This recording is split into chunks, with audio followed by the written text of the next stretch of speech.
Прийшли окупанти до нас в Україну, форма новенька, воєнні машини, та трохи поплавився їх інвентар. Байрактар, Байрактар. Російські танкісти сховались в кущі, щоб лаптем посьорбати довбані щі, та трохи у чах перегрівся навар. Байрактар, Байрактар. Приперли зі сходу до нас барани для восстановлення великої страни. Найкращий пастух баранячих отар. Байрактар, Байрактар. Їх доводи всяке озброєння різне, потужні ракети, машини залізні, у нас на всі доводи є коментар. Байрактар, Байрактар. Вони захопити хотіли нас зразу, а ми зачаїли на орків образу з російських бандитів, робить примар. Байрактар, Байрактар. Російська поліція справи заводить, там вбивцю рашистів ніяк не знаходить, хто винен, що в нашому полі глухар. Байрактар, Байрактар. Веде пропаганду кремлівський урод, слова пропаганди ковтає народ, тепер нове слово знає цар. Байрактар. Байрактар. Байрактар. Байрактар. Байрактар.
Yes. The Liberate Army sends its regards.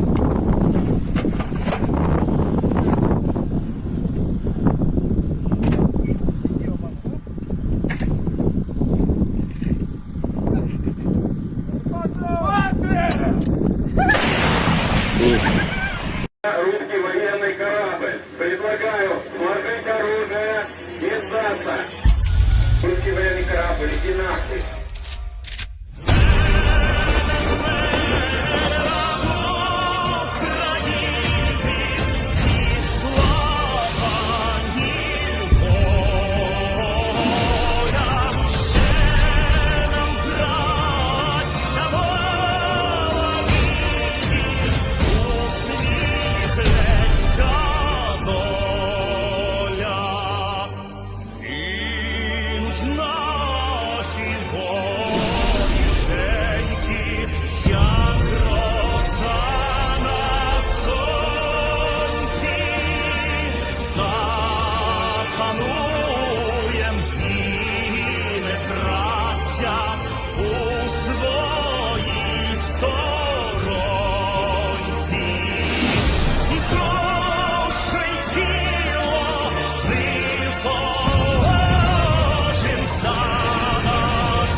Hello, everyone. I'm the Enforcer, and I'm accompanied by Enforcer Matt. And good evening, folks. It's Enforcer Matt, and welcome back to day 478 of the news, and it's good to see you all once again. And of course, we're going to be covering the past 24 hours of the news of the war in Ukraine. And it's got some really big news today because the Ukrainians have made another massive push in the south, liberating several villages, and of course, sending the Russians into straight up rout, and also capturing the remainder of them that were on the battlefield. Today is massive news, and once again continuing on that counteroffensive that began just around 10 days ago on around the 7th or 8th of June. And so, without further ado, let's get right into the news of the Southern Front, and in fact, just skipping everything else and leaving that for, I guess you could say, a later time in the stream, we'll be moving right on into the Southern Front. But before we do, I have been informed by the labor union that I must make an obligatory and merciless merch plug. The merch plug must be put out there. And so, it's mandatory. It's mandatory. If you go to enforcerstore.com, link is in the description below, you can get yourself some limited edition $1 million merch. This is in celebration of this channel reaching $1 million raised amongst the entirety of all of the fundraisers that this channel has run since the beginning. And due to popular demand and many people asking for this merch run, we have made it a thing. So you can actually get yourself $1 million. Oh man, the bots are out in strength tonight. They're out nice and good, Matthew. Nice and good. But getting back into our little bit of news here, and sorry about that lag, we're going to be discussing what the Ukrainians have been able to do exactly today. And also, I would just like y'all to know, it appears that even during our 10-minute countdown, there were some very serious lag issues that we had with our stream connectivity, and we've also noticed a couple of odd things behind the scenes here and there. And I'm not even kidding about that, but we're not going to say exactly what that is. So if anything is happening tonight, we do apologize in advance. We understand that at the moment, there's a certain group that is now out to try and get us or attack us for the large part, and so now we're having to deal with that as well. And this may actually be a little bit of a part of what they're doing. So just make sure to spite them and stay on the stream with us and power through these lag outages, because these will probably, in all honesty, be happening at least for the first hour, I would suspect. So with that, we're now going to be moving on to where the Ukrainians specifically made an advance today, which was near the area of Kamyansky. The front lines are actually now shaped like they are almost on our map. And of course, they do not represent this on Deep State UA, at least not in the largest amount, but they were able to liberate the village of Lupkove today, and we also did hear that they may have been able to reach all the way over here to Luhove as well, although we haven't really been able to confirm that, but this area has now been liberated by the Ukrainian army, and we got a small bit of footage out of that battle today of them using M58 Meticulous mine-clearing charges provided by the United States to clear out these areas of any mines, because of course the entire Southern Front at this point is almost a massive minefield. And real quick, this is actually the wrong clip. This one does not have audio or anything. So let me really quickly do something that I have never had to do on stream before, and let me go over to the side here, and let me go pull up the separate video clip that I had earlier that we actually showed in the short war summary, but we also condensed that one in the short war summary, so that way it was a little bit easier to watch in a shorter amount of time. So let me now go and find that clip, and hopefully I can find it soon. And we're speeding through, and we're going to try and find it as best we can. And we should be able to find it here pretty quickly, because I have a general idea of where it was when I saw it earlier. And so let me go over here and do this. I'm sorry, everyone, about some of the glitches and difficulties that we've been having tonight. And we found the clip. And so let me bring this one over on the screen right here. And without further ado, here's a clip from that area today of the Ukrainians in a massive firefight and using the Meticulous to clear their way through the minefield and liberate the village. Here's the clip. We hear the firefight occurring in the distance, and we can also see them firing what may be some kind of a smoke shield or a smoke cover. We can see these Ukrainian soldiers watching from a distance here, as you can hear the firefight still going on in the distance. Вон там теж димову в'їбали. And you can now hear a little bit of a hissing sound, and I believe that is the M58 spooling up and getting ready to fire. Hey man, nice hiss. Nice hiss. Танчика вже не видно. And now we can hear the Meticulous firing. We can see the little rocket right there. And what you can hardly see here on film is the explosive charge that is following behind that rocket. With how a Meticulous works, a Meticulous is a massive, imagine it's a rope, but the rope is a massive explosive in itself. And at the end of that rope is a little rocket. And so, you, like, I'm trying to figure out how to explain this thing the best I can because it's a very weird concept. But imagine like a garden hose reel that you have in the backyard to, you know, have your yard hose on if you have one of those. Now, instead of that being a garden hose, it's the explosive rope wrapped around it, and then it has like an Estes rocket attached to it that pulls that thing off of the rack and flies it off into the distance, where it then drops down, they then blow it up, and then it creates a clearing through the minefield, because all of the mines under the explosive charge will have been blown up. We can see that thing flying out as the firefight still is going on. It's now landing about right there. Блокбастер. And it goes off. That was a serious, like, boom from that. Nice boom. Да. Це типа для розмінування. The firefight is still carrying on. We can actually see some flashes of some hits over here in the distance of someone being hit. We're not sure if those were Ukrainians or Russians in that direction. And they're now getting the second Meticulous fired. We can see that one now flying out into the distance as well. You can see the explosive charge right there flying through the air.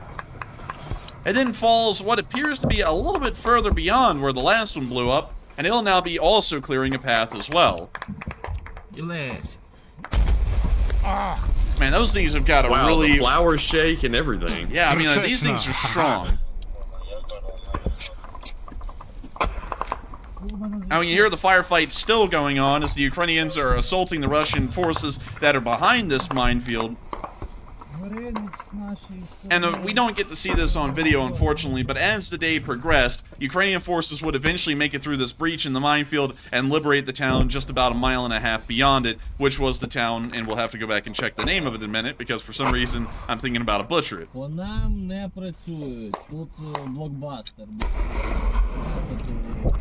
We can also hear what sounds to be a third Meticulous possibly firing right there, but we don't see that charge on screen. Nonetheless, a small clip of the massive firefights and massive battles that the Ukrainians have been having in this direction in the southern front to liberate the area that they were able to clear today. Of course, this is something that I honestly would say most people would imagine war to look like inside of their minds. Massive firefights, massive explosions in the middle of the firefight, and ground being made. And the Ukrainians today were able to make the war look nearly like a movie with the amount of explosives, firefights, and advances that were made in a single area today. Not only that, of course, we spread out a lot of these clips across the front line for OPSEC reasons, but most of our clips from the Southern Front today are from this area around Lakove, the village. And moving on to our next clip, we can see that a Russian mine layer that was supposed to be in that area was on fire and burning. And also, I'm going to have to be muting the lo-fi cafe music. And we can see the mine laying device on the back of the truck, and we can see that the truck itself is burning. Hey guys, welcome back to the vlog. Today we have a burning Russian truck. Hi guys, welcome back to the vlog. I'm going to be going to CVS today. I'm going to be picking up some Cheetos, or, you know, maybe some Jack Daniels and a blunt or something. But anyways, with that, we're now going to be moving on to our next clip, which this one, well, actually, let me go and find the correct one. Here we go. Let me move this one over here, because I put it over there, but it's from this direction. The Ukrainian forces, once they breached the minefield, practically sent Russian forces in this area into a complete rout, from what we were able to tell. And they were also shelling these Russian soldiers while they were in the rout. And from what we could tell, this is about a company-sized unit that was retreating clean off the battlefield. And so here's the clip of the aftermath after they used the M58s, after that firefight occurred. Here's what happened around the village of Lakove a little bit later on in the day. Also, we're going to be muting that. Hi! But we can see the Russians running across the field here in no real formation, and we can see the Ukrainians also landing artillery on them at the same time.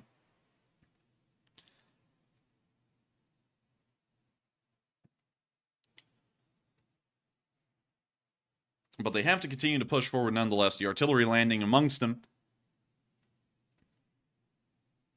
Someone said, I wish you could get a blunt at Walgreens. No, that's not Walgreens. That's Small Greens. That's the off-brand. Yeah. And we can see the Russians continuing to rout off the field while they're under artillery fire, making sure to take out as much of them as they can.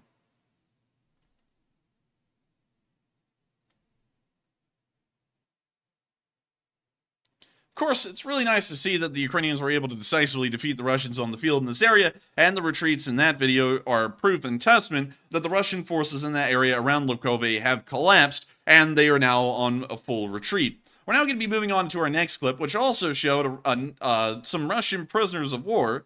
I'm so sorry, everyone. The videos, I'm just going to start dragging them all over here because they all are over here, and it's really confusing me because I'm like, meanwhile, in this area, and I'm trying to make the story work, and none of the markers are in the right spot. But we did see today that the 110th, which was also fighting in the area of Lvovkove, was able to take care of some loose ends in this area as well. You see, Russian forces in this area, it's a few and far in between that you see them with a modern tank. And this is one of those modern-ish tanks. It's a T-72B. And this Russian soldier is going to show it off to the camera and tell them about how great this tank is. So let's listen to him. Командирский танк. Вот я вижу. Звону Ереван. We can see the writing up here. Понятно, что твой, да, командирский танк. Да. We can see it says Orevon, and then it says something down here, and then it says Вперед. 70 plus RU. Ни шагу назад. Uh-oh. That's very copyrighted, and it looks like that tank was taken out just later that day. Very They curbed their unfortunate. enthusiasm. Aw, boo hoo hoo. And so, directed by the That was 110th. directed by them. Oh, hey, I like it. I like it. Very nice. Very nice. And with that, that is the end of that clip right there. But great to see that the 110th was able to take out that Russian tank that was prominently shown on TV, as seen on TV, and now burning on TV. We're now going to be moving on to our next clip where we also saw the 26th Brigade destroying some Russian artillery in this area as well. Also, we're going to be muting that. But we can see the artillery exploding right there. Well, more so, the artillery that the Ukrainians are firing are blowing up on the artillery pieces of the Russians and taking those guys out.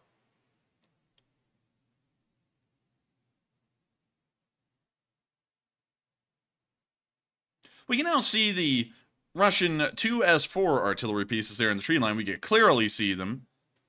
And we can also see a little itty-bitty Russian vehicle just scurrying through the field right there. The Russian car scurries through the field with intense fervor, making sure to avoid the artillery that is coming down on top of it.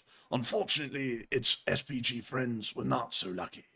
They are now nothing more than cinders in the tree line and will now succumb to becoming a Ukrainian meal. And I gotta be honest with you, Matthew, while I'm sitting here talking, I believe my vocal cords have been run raw because I'm, once again, like I did a long time ago, tasting blood. And so, it's not funny now, is it, huh? But, Grab a Ricola, it fixes everything. do you have one? Oh, you don't have it? You're fresh out? I'm fresh out, man. I'm always running on empty food review. But we can Well, see... I guess I can run you a few in there, like the water boy. Well, thank you. Sprint, Matthew, sprint. Well, you see the 2S4s blowing up here, and it is great to see that the 26th Artillery Brigade was able to knock out these Russian artillery pieces in the area, hopefully making the Ukrainian advance a little bit quicker. And so with that, that's the end of the clip, but great to see some more 2S4s being knocked out. We're now going to be moving on out of that area, and Matthew is running in real quick with a whole bag of Ricolas. He's just giving me a couple of them here, and... Here, this will help you. Oh, thank you. Is that, Matthew, are these like the doobies? Are these like the... We'll be waiting for him to get back to his microphone here in a second, and then we'll keep the show running. I'm sorry, everyone. I feel like everything at this point is falling apart tonight, but the show must go on. I only have the best Ricolas. I deliver them by hand. He really did deliver them by hand. And also, Matthew, do I need to whip out a lighter for... Do I need to whip out a lighter for these things? Light it up on camera a couple of times. Anyways, with that, we're now going to be moving on to a clip that we located near Huilopol for a minute, because this also did come from the area of Lvovkove, where we saw that the Russians apparently have lost some guys to the Ukrainians, and they've become prisoners. Hooked up. We need to not keep them on the backs. Smoking bear. Dude. Bro! Oh my god, it's Dude, is that a whole doobie? Oh my god. Man, it's kind of creepy. Like, what is that? I don't even know what that's supposed to be, man. That's like one of those things, you know, that you would see as a kid where SpongeBob SquarePants was a gangster and he was like smoking a cigar or something. He was on a t-shirt. It's like, it's got that same kind of energy to it. We can also see their crappy AK-74s right there. And a couple of prisoners right over there in the corner with a little water bottle beside him. Which, honestly, I kind of need a water bottle, too, at this point. But that's the end of the clip. And it is nice to see that even more Russian soldiers are being captured. We're now going to be moving on from that clip and back into the area around Arikov, where we saw some even more captured Russians. This time, we got to see a little train of Russians. When we see the Ukrainians leading them along, quite a lot of prisoners.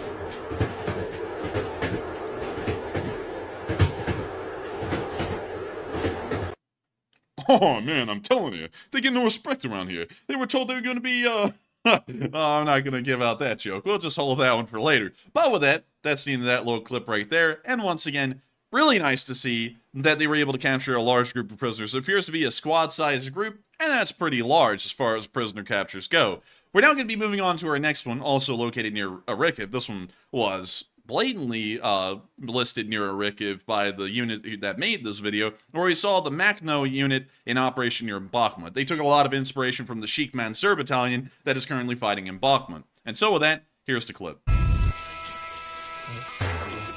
And we got to mute that. But we can see a montage. That was music, apparently. Man, that was like that CD-ROM music. You know, you put the fax machine, you turn it on. That's actually dial-up. That's not CD-ROM, by the way. You know what? We'll make it work somehow. We see them driving around some vans, hanging out in some houses, whipping out the ladder, doing a little DIY work. If the Ukrainians went into the drone business, like the recreational one after the war, I would buy one. They're like experts at this point. Oh, they really are at this point. I wouldn't doubt it at all. See them hanging out down here in their little outpost. We can see them running through the poppy fields, looking at Russian tanks, looking at their own tanks, watching some shelling occur near a factory in the area, watching some Russian tanks on the move, getting their drones ready. Little Ukrainian armored vehicle passes by. Another one passes by. And even another one. We can see one of their MRAPs once again moving on by. We can see them running through the fields, frolicking in the flowers. We can see them taking a sip of a delicious American Coca-Cola.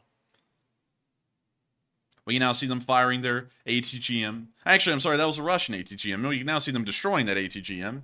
We can also see them riding in the back of a truck, passing by some somewhat damaged buildings, fueling up their cars, posing in the mirror, petting scared puppies, driving by more Ukrainian units that have pulled over to the side of the road. We see some Bradleys, very nice looking Bradleys, the greatest Bradleys. We can see them, it appears that they may have a mold issue in this house, perhaps, but I'm sure they'll be able to call a contractor and have that fixed soon. If it's anything like Birmingham, it'll be about 3 or 4 months until anyone gets out there. We now see a drone landing. We can see them showing some bits and pieces, see them eating, see them passing around more equipment, passing another convoy, driving in a car. Watching Bradleys pass by again. Looking at a Leopard 2A6, holding an MG3. Oh, wow. Throwing up gang signs, looking at destroyed houses. Driving by another Humvee. Driving by even more Humvees. Looking at destroyed buildings, even more destroyed buildings, a couple of more. And that's the end of the clip. But nice to see that they're down there and, of course, in the middle of the battle, and hopefully making sure to push the Russians back in the area of Arikov as well. Meanwhile, moving out of the area of Lipkove, where the Ukrainian forces were able to make some considerable advances today, moving on into the... Oh, did you hear that voice crack? No, that was a voice crack for the ages right there, I'm not going to lie. But moving I actually didn't notice until you mentioned it. Oh, dude, I sounded like Goofy from, like, Disney. I went, I was like, oh, that's bad. But anyways, moving on to Varvarivka, we saw some Ukrainian soldiers that pulled alongside the road to wait, most likely for more orders to be given. And one of them started to pet a little puppy. We can see the little puppy right there. We can see also another puppy off to the side. And we can see another Ukrainian unit, I believe, about to be passing by here soon. No, actually, they're just pulled over on the side of the road. These guys kind of look fed up with being on camera. They kind of do. It's kind of like whenever your mom wants you to take pictures over and over and over, and you eventually just get tired of the pictures. That's kind of what they look like at this point. But, you know, it is what it is. And they're just waiting for some orders as the counteroffensive continues on. Moving on just a little south of Huilopol, more into Polohi, we also saw that Russian Murin M was destroyed in this area of the front line today as well. Whoa. We got some Chef Ramsay Hell's Kitchen music going on here. Someone pull out the water phone. But we can see the drone flying on in, hitting the Murin in, which is right here on top of this water tower. And any minute now, doof. That was it. Wait a minute. Hold up. Wait, we can see another one flying in. It appears Surely that wasn't it. It appears that there's a take two happening right here. And we see some Russians actually walking around the road down there. And we're waiting for the drone to come in. And man, those are some small explosions for that. I'm not going to lie. I'm not really sure if they did knock that thing out or if they did. Because it looks like it's still actually standing. It looks like both of them either skimmed it or hit the water tower. So I'm not going to lie there. I think we just saw some misses. But, you know, they can't hit every single time. It's still interesting to see them trying to take out a Murin, however. With that, we're now going to be moving on out of this part of the southern front and on down into Berdyansk, where we saw that the counteroffensive that the Ukrainians have been pulling off in this area is starting to make the Russians a little concerned. They're starting to pull in more helicopters from other parts of, I guess you could say, the Russian Federation. And we could see that here on clip. Clip that, will you? And we can see the airfield here, and now we can see the airfield a little while later. Of course, on the 31st of 2023, at some particular month, a few months ago, you can see that this airfield was completely empty. And now we can see that the airfield is filled with life. We can see multiple helicopters lining the taxiway down here, and we can see multiple helicopters also lining the runway as well.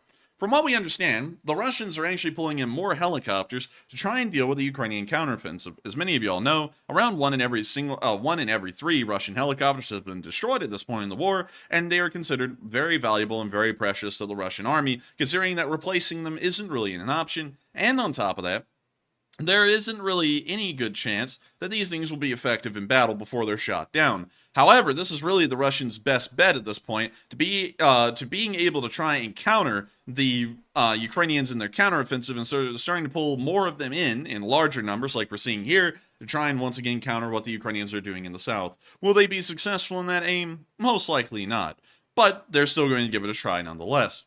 Moving on from all of the Southern Front news, considering that we have pretty much covered it all already, moving on into what we're seeing, we are seeing that the Ukrainian offensive is continuing on. And to be quite honest with y'all, this counteroffensive is far more meticulous in its execution than other offensives that the Ukrainians have pulled before. And the Balaklia counteroffensive, it seemed almost as though brute force and speed was what the Ukrainians were emphasizing in their doctrine to be able to take that entirety of ground in 3 days. In the Kherson area, it was the same. However, during this counteroffensive, we're back. I think we're back. I think we're back. And also, by the way, we're having some somewhat bad weather outside, rain and stuff like that. I'm not really sure what's going on tonight, but I'd imagine the rain probably has something to do with it. Well, you know, there's also some weird happenings before the stream, Matthew. You know what I'm talking about. I mean, maybe so. And just for y'all's information, a hacking group that y'all may have heard of threatened us via Twitter earlier this morning. So apparently we have big enemies out there. Oh, big ones. Very big ones. I have to say, I wish we could call out who they are, but sadly, they're a little anonymous. But anyways, moving on from the Southern Front videos and talking about the counteroffensive itself, and making sure to go back just in case some folks weren't able to hear it too well, it appears that the Ukrainians are conducting this offensive far more meticulously and slowly than they have been during other offensives. And that may be because they're going up against very solidified defensive positions in the south, and although the Russians are poorly trained, that is still quite an obstacle to overcome, and that may be the reason why we see them very slowly moving forward and taking ground. They are taking ground nonetheless. Whenever they do attempt to push forward, they do take the ground they're aiming to get, but they're still not having very wide scales and scopes with the ideas of how much ground they're really going to take in the Southern Front. So at the moment, that appears to be the case in the Southern Front, And, really quickly, I would like to say this. I feel like, considering all of the lag we're having and also everything that's been going on in the background today, I feel that it is time for a little speech. Of course, some of y'all may know that this channel is something, I guess you could say that the best way to say it, trying to figure out the best way to say it, is that the channel is kind of under attack in a way, in one way or another. That's probably the best way to explain it. And we have been working through that in the background, of course, dealing with it in the background, because we don't want that to be brought up to y'all. Y'all are here for the Ukraine war news. Y'all aren't here for everything else going on in the background. And so we continue to cover the news without fail. And regardless of what happens in the background, and regardless of the possibility of this being the weather, or this being a DDoS attack, or whatever it may be, these streams will never end. I made this channel at the very beginning of the war and gave out the promise to the very few people who were around at that point. We only had around 4,000 or 5,000 subscribers when I made this promise that we would continue to cover this news until the war ended. Until the last shot was fired, this channel would be covering the news. We're never going to stop covering the news. It doesn't matter who in the hell is coming for us, who in the hell is saying anything about us. This channel will keep running. There's no stopping this channel, and one thing that inspires me to keep this going is y'all's support to us. And not only that, the people who hate us are also an inspiration as well, because if they can sit there every single day and get up and look at our channel and find something to complain about on our channel, then I can get up every single day and make a stream so that way they have something to complain about. And until that day, until we run out of haters, or until this war is over, this channel will keep on running until the very end of time. We're never going to stop this thing. And so with that, we're now going to be moving out of the southern front and all of the great news that we heard there from the Ukrainians today, and we're now going to be moving into Crimea, because, Matthew, there's a little bit of a virus down there. Goodness, really? A little bit of a plague. We don't know what it is. The Russians have said that apparently there was some kind of a pestilence that has appeared. I don't really know what it is, but we saw them loading someone up on a stretcher into the back of a Scooby-Doo van, and everyone was wearing hazmat suits. But we don't know what's up with this. This is the first instance of this ever being recorded in occupied territory.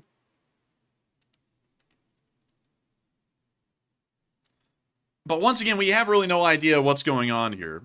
I gotta say, when you see folks in a hazmat suit like that, or a biohazard suit in a war zone, that always makes me think some nefarious stuff might be going on outside of a simple outbreak.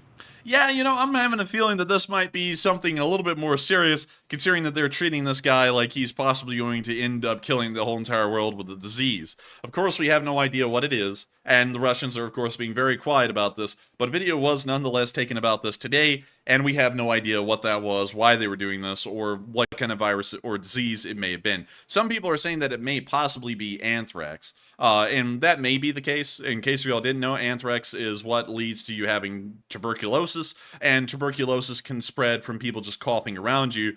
And I believe, and Trister can correct us if we're wrong, because Trister is, I think, the Lee Spring Army surgeon or physician, it is uncurable.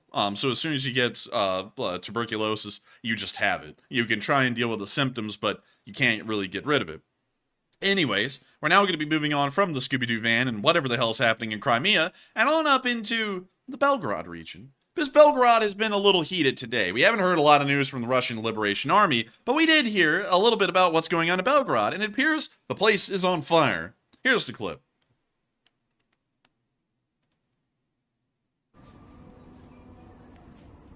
Toasty, bleh. Have them. Did you leave the stove on? Maybe. Oh, bleh.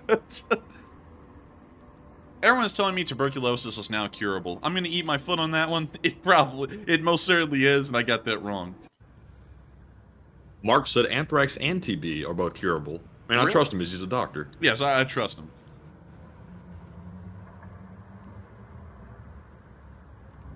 I mean, you see the building continuing to burn. We don't know what's caused this fire, but it's on the very top floor of the building. It's going to be very difficult for firefighters to deal with, and it appears that it's just going to blaze on. And blaze on indeed. Old Jack said, "Yo, man, that party looks lit. It's totally fire." It is. Man, whip out the doobies and the jack. They're having a party up there in that apartment. and then they caught the dome on fire. And so with that, that's the end of that clip. We don't know what caused the fire, but it is interesting to see nonetheless, and we'll be trying to get more news about that fire, if any comes out. With that, we're now going to be moving on into our location unknowns, and like one of the rare times, way back in the day actually, it was very hard for us to locate a lot of our clips, and so our location unknown segment was usually quite long, and we're actually kind of returning to form tonight, because tonight's location unknown news has 9 whole clips in it. And so, with that, we're going to be moving on into these location unknowns, but there are many interesting questions that y'all have been talking about, and we've asked y'all about, and I would like to hear what y'all have been thinking about these particular questions. So with that, what do we got, Matthew? All right, so moving right into our first poll, it says, the U.S. has said it's open to removing a hurdle to Ukraine's NATO membership, and what are your thoughts? 79% said that's great news, we have progress. 9% said it's pointless, they can't join now. 8% said it's just talk right now, and 4% said unsure. And there is a catch to this statement.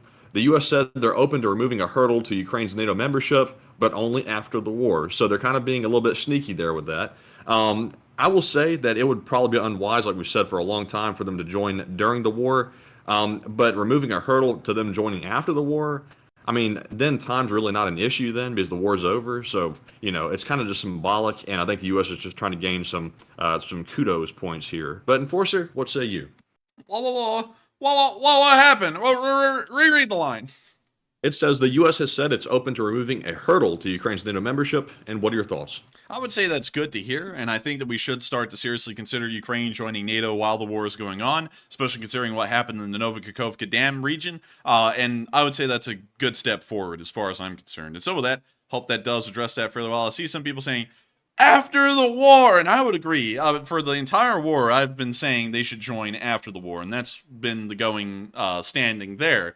But considering what happened at the Novokakhovka Dam and the possibility of another disaster happening at the ZMPP, it's kind of changed the outlook, in my mind, from being they'll be fine until after the war to now we may not be fine until after the war. Because the Russians could start to force the ZMPP into a meltdown, and that meltdown would probably be so catastrophic, considering you'll be dealing with all 6 reactors most likely, that the effects of that could reach the Western world and Europe itself, and then that becomes NATO's problem as a whole. But with that, I hope that does address that fairly well. And with that, we are on to the next one. All right. And I'll say this real quick about that last poll. I wish that the U.S. would stop basically patronizing Ukraine at this point. If they're going to remove hurdles and they're going to pretend like it's right now, do it or be quiet at this point, because they're just basically running Ukraine through the endless cycle of, oh, we're almost going to do this, we're almost going to do this, and then they do nothing, and then Ukraine's left disappointed in the midst of a war. That's only hurting their morale, in my opinion. But Enforcer, would you like to comment on that or move on to the next one? I think we'll move on to the next one, but some very good points right there.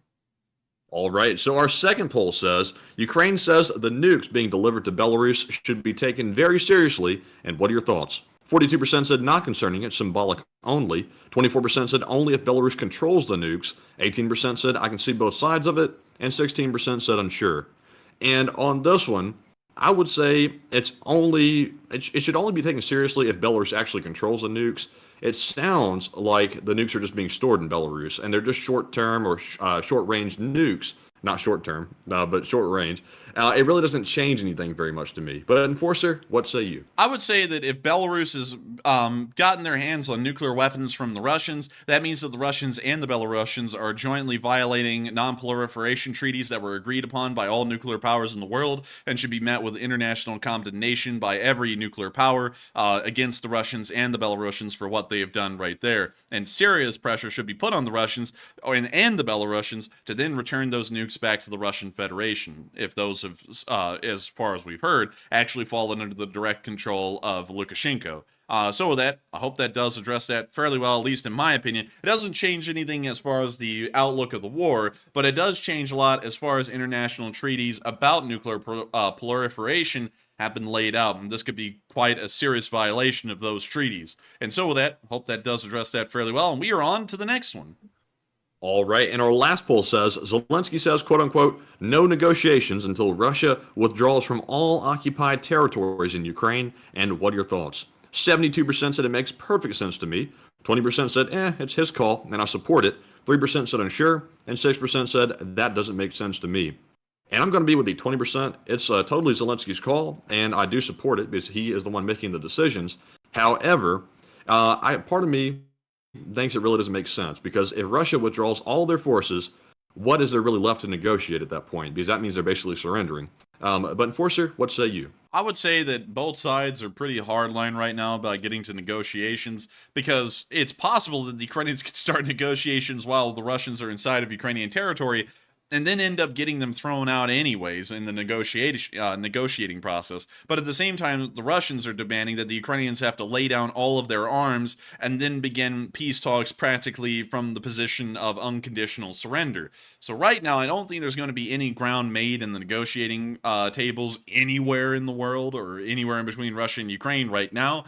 And it'll probably take the war to go on a bit longer before either side starts to, kind of cede some of these statements and begin talks again. In my honest opinion, I don't really see much wrong with talks, even if the Russians are inside of Ukrainian territory, because talks lead for an ability for the Ukrainians to gauge from what the negotiating positions the Russians are taking, how bad off they really are, and that could give them a lot of information to work off of with their offensive planning and also their propaganda circles, and also trying to demoralize the Russian population, because if negotiators come in and you start to hint at certain kinds of ideas and suggestions, you could start to get answers to those suggestions. Of course, they would always be no, but the way they give that no answer may start to suggest things that are going on inside of Russia that may not meet the eye, or may not be happening outside of intergovernment circles inside of the Russian Federation.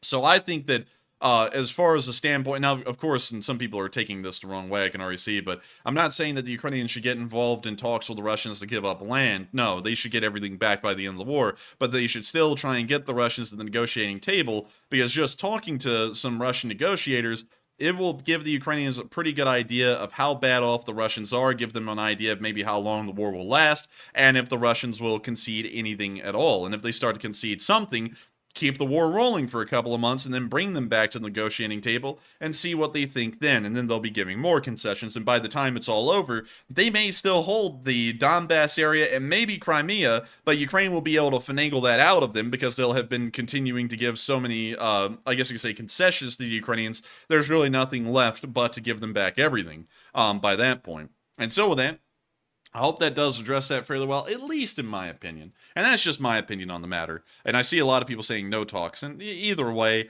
the war will keep on going. It's just that the talks give the Ukrainians a possible avenue to get a little bit of extra information out of the Russians through negotiating attempts. But beyond that, there really is no reason to talk to them at the moment, considering that both sides are pretty hardline on what needs to happen for talks to begin. And if the Ukrainians had to lay down all of their arms to getting into talks with the Russians, then that would be a certain no. I would say they never should talk to the Russians until that clause is gone, even just to try and collect any information.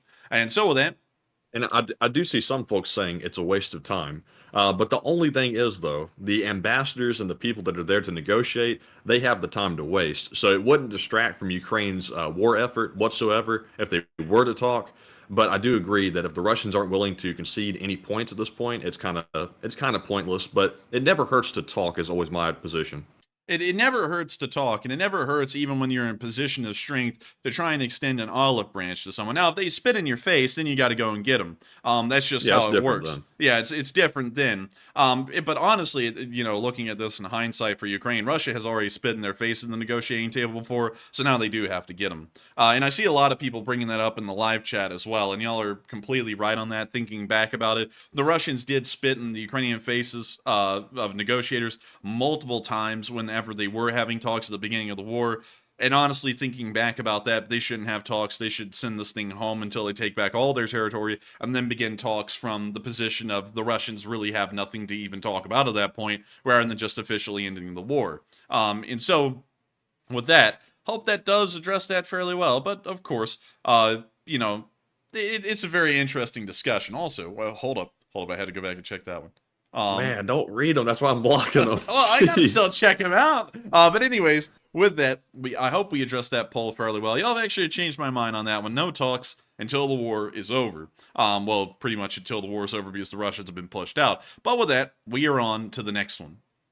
All right, and with that being said, we are moving on to our super chat questions. And up first, we have a extremely generous $140 donation Holy from none other moly. than Mark, the incompetent drone operator. And I'll be Dang, honest, from what I've that's a seen, roast. Mark is really not an incompetent drone operator. I've seen him operate FPV and standard drones, so I think he's being hard on himself there. But Mark says, I'd guess those hazmat suits are because they are preparing for chemical warfare and got some contamination. And someone got contaminated. And thank you so much for the support, Mark. The massive amount of support and helping this channel to keep on running. And I would have to say that may be the case, but it also may be the case that someone just got a serious case of something terrible. Because the Russians, they're not really the most sanitary people. Look at their trench positions. They're just filth. And I'm sure that that's a breeding ground for all kinds of illnesses and diseases that have probably never been seen in the modern world, at least for the last century. And so the Russians are having to treat it like a serious deal. But it could also be the case that some kind of a chemical agent, considering that that's inside of Crimea, well away from the lines, ended up leaking out, and that guy ended up being contaminated with some kind of a chemical agent, and now they're having to treat him like he's going to kill the entire world because he may possibly end up killing everyone around him.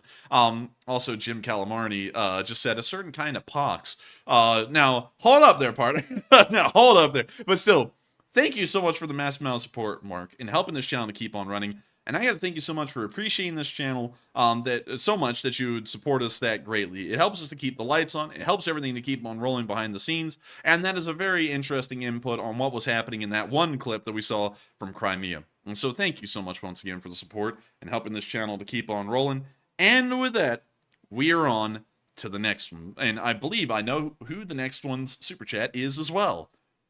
And the next one goes to Mark, incompetent drone operator once again, who puts in another $140 donation. And thank you very much, Mark, once again for the second support of the night. And he says, I think the ZNPP would invoke a NATO response, and that might be what they're talking about. And I would have to agree with that 100%. And I would have to agree with about that as well. The ZNPP is really where the line is drawn here in Ukraine, especially as far as NATO is concerned, because unlike other things that happen, like the Novokhovka Dam blowing up itself, the ZNPP, if there is a disaster there, that will most likely spread to the rest of the Western world. Everyone has to remember that when Reactor 4 blew up at Chernobyl in 1986, that radiation actually ended up having serious effects, not just on the Soviet Union, from Ukraine all the way up to the Baltic states, but it also had a pretty decent effect on Sweden, Norway, and the United Kingdom, as well as northern Germany and Netherlands, and Denmark as well.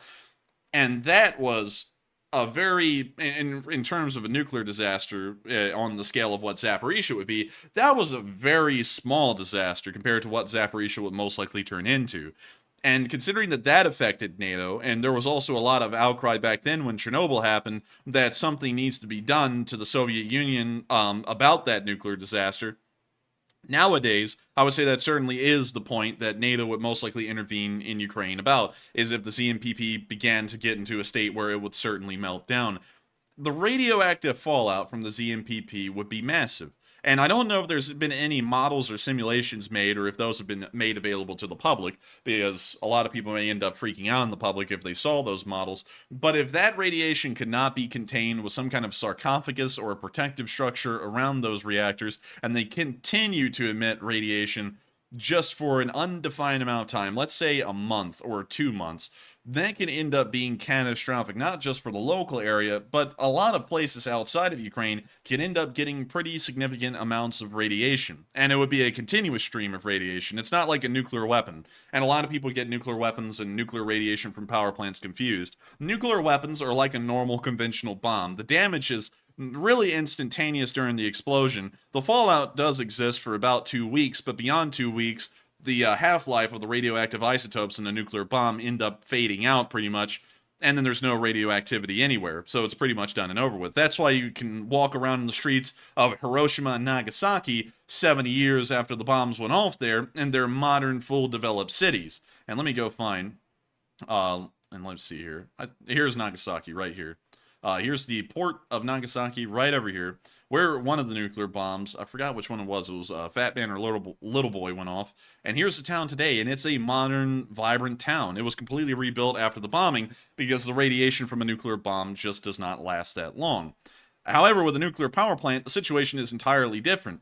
It's like a nuclear bomb, as far as the radiation is concerned, going off every second at a nuclear power plant. It's constantly emitting it. And so it's a completely different danger than a nuclear bomb. This is permanent, kind of like Chernobyl is. That's why they had to build a second sarcophagus over the Chernobyl reactor. I believe it wasn't that long ago. It may have been 10 years ago, Matthew, when they built that second sarcophagus to cover the first one because it was starting to leak. Yeah, it was a short while ago, and it was funded by several different countries. Yeah, it was funded by multiple countries, and they had to once again cover that thing up because if the other older sarcophagus began to leak, the situation was going to start all over again that they had back in 1986. So nuclear power plants, or well, specifically the ZMPP as far as NATO is concerned, will be the straw that broke the camel's back, and if things start to go from bad to worse there, we may get involved just about that alone. And so with that, thank you so much once again for the massive amount of support, Mark, and helping this channel to keep on running. And I also just saw, speaking about that comment, Ronaldo Valdez said the Fukushima nuclear disaster. And yes, that is also a very large nuclear disaster, probably the biggest one in terms of the amount of reactors that actually went and had a partial melt. Well, I think they all had a complete meltdown. And let me see here. Fukushima, there's Fukushima right there. So Fukushima Daiichi is right here, actually. Here it is. Wait a minute, no, that's the gas power station. Whoops. Let me go find the other one. It also has. We had a hard time finding this last time as well. No, man, I don't know what's up with it. Always just punch it in the search bar and it'll go right to it. Let's see here, but that always doesn't seem like really cool. Fukushima, Daiichi nuclear power plant. There we go. So where the hell there was it was, this? right there the whole time. Yeah, but where in the world was this in relation to the... Okay, so there's the gas power plant. Here's the nuclear power plant down here. And this was also a fairly major disaster as far as nuclear power plants go. This was actually probably more severe than Chernobyl really was, but the Japanese government was able to take care of the situation very quickly and very easily. But there was a lot of changes as well in responses to nuclear disasters. As far as the Fukushima Daiichi power plant goes, that is different than Chernobyl. The Japanese actually resorted to storing the contaminated radioactive water into these massive water tanks that you see all throughout the area of the power plant. All of these are water tanks filled with irradiated water, and this water will probably be irradiated for decades, if not centuries, and so they have to store it here on site. The problem is that they have to constantly, like I've been saying about the ZMPP, keep water flowing through the core, and they're starting to run out of real estate to use to be able to store all of this water, and I believe the water tanks even extend on down into some of these areas. I think, I'm trying to find them. These are not the water tanks. I'm trying to think of where in the hell the other water tanks are, because some of them are actually off the site of the plant itself. But then the Japanese had to make the decision, due to them running out of real estate and water tanks to store the irradiated water in, that they were now going to just start releasing the radioactive water into the Pacific Ocean. And that caused a lot of problems back when that began in 2016, because the United States was talking about that's most likely going to start devastating fish populations in the local area. And so then the Japanese started to regulate the amount of water, radioactive water, that they would pump out into the Pacific, pretty much, that was filled with tritium. And they still kind of try and store some of it in the tanks. But of course, these kinds of situations, like with a meltdown like that, it's a never-ending problem. And that's really the whole point of me trying to explain some of the recovery process of Fukushima Daiichi, is that this never ends. This is going to be a never-ending problem for everyone worldwide if the ZMPP goes up. And that, once again, is why I believe that that would be the straw that broke the camel's back as far as Ukraine getting, well, NATO getting involved in Ukraine about anything. It would certainly be over the ZMPP. And so with that, I'd have to agree with that, but real quick, just out of curiosity, the Fukushima nuclear power plant has a 2.8 star rating. What exactly are they griping about? Let's see. Because what are they saying? The radiation wasn't actually that bad. I can live with it. Let's see. The atmosphere there is so creepy, yet an awesome feeling of spiritual presence. It was almost as if I opened my third eye. I have 4 arms. Take a private tour if you want. Wait a minute. Look at that third one. The third one says, I felt like something was crawling on my skin, but there was nothing there. But the food stayed warm a long time, though. Local guide. He's a local guide. Let's see. A bit too radioactive. Abandoned building. Putting aside the pros and cons of nuclear generation, I believe that you will take full responsibility for dealing with the accident, which has continued for about 10 years. Well, yeah, I mean, that's a nuclear disaster. Dilute the contaminated water and pour it into the sea offshore by the summer? Oh, look, there it is. Someone's talking about the water being just pumped out into the Pacific. Yeah. Now I understand why he's pissed off about that one. They shouldn't put that out into the sea. Yeah, and here's some or pictures. The ocean. Here's some pictures of the area. I don't know what these places are. I think this may actually be where they're burying the water. I'm not really sure because there's just been loads of tanks. It's like endless tanks in that area. But let's get back to the reviews and read a couple more of them. Evaluation of decommissioning work, that kind of thing is the obligation of TEPCO and the country that caused the accident. It's an obligation to do your best. Oh, that's kind of getting a little political and talking about TEPCO, which is the company that owned the plant. The Japanese government hides the radiation dose in the area, and the reconstruction is also difficult. And to launch a positive campaign with American Dad, what the hell does that have to do with anything? And erase the truth about the atomic bombing. What the hell is this guy talking about? This just sounds like schizo talk. Anyways, why do people give so this... basically, they're just griping about random junk, basically. Yeah, I think they are, because none of this really... It's disgruntled people. Yeah, very disgruntled people. Anyways, those are the reviews on the power plant, if any of y'all are wondering. And those will probably be the reviews you would also see on the ZMPP if it went and had a meltdown. But anyways, with that, I got to thank you so much once again, Mark, for the massive support and helping this channel to keep on running and allowing us to go down a little interesting rabbit hole about the Fukushima Daiichi power plant and the consequences of nuclear power being mismanaged. And so with that, thank you so much once again. Oh, wait a minute, we had a little circly thing there. Okay, we're not lagging out again. I thank you so much once again for the support, Mark, and helping this channel to keep on running. And it's unbelievable that folks like you support this channel so massively and appreciate it that much. Folks like you help us to keep the lights on, help us to pay rent, help us to eat food, help us to go to law school and go to college like we were a little while ago. And if it wasn't for folks like you, it wouldn't be possible for Matthew and me to spend 100 hours a week combined working on this channel and making sure that this news keeps coming out. And so with that, thank you so much once again for the massive amount of support. I hope that does address that one fairly well on top of the last one. And with that, we are on to the final question of the segment, and then we'll be moving on into the location unknowns. All right, and the third and last one goes to Donna Olson, who puts in a very generous $100 donation. Holy moly! And thank you, Donna, very much for that very generous support. That was very nice of you. And Donna says, take a question from the chat. Slava Ukraine. And Slava Ukraine. And thank you so much, Donna Olson, for the support from the Beverly Hills. I always know that you always say hello from the Beverly Hills. And Donna Olson is actually an LSA member from the Beverly Hills in California, the famous Beverly Hills. I've never been there. I don't know what the Beverly Hills is like. I've never actually been to California or anywhere beyond... I think the farthest we went west, Matthew, was Utah, if I'm remembering that correct.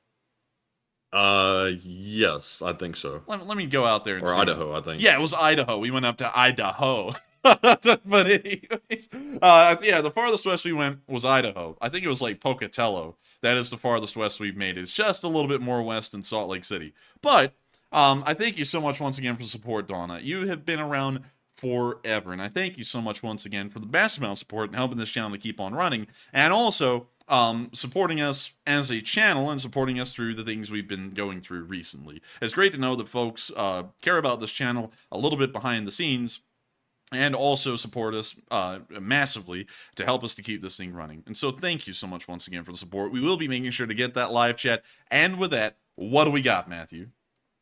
And the live chat question goes to Makeda, who says, will the B-17s the U.S. donated to Ukraine, will they be effective against the Russian MiGs? The F-16s effective against Russian MiGs? They said B-17s. B-17s? I don't think we're giving them B-17 flying fortresses. I don't think so. You know, these things are a little old, I would have to say. They're about as old as a T-54 main battle tank. Actually, I'm just kidding. These things are a little bit older than that. The first flying I doubt this is going to take on a MiG.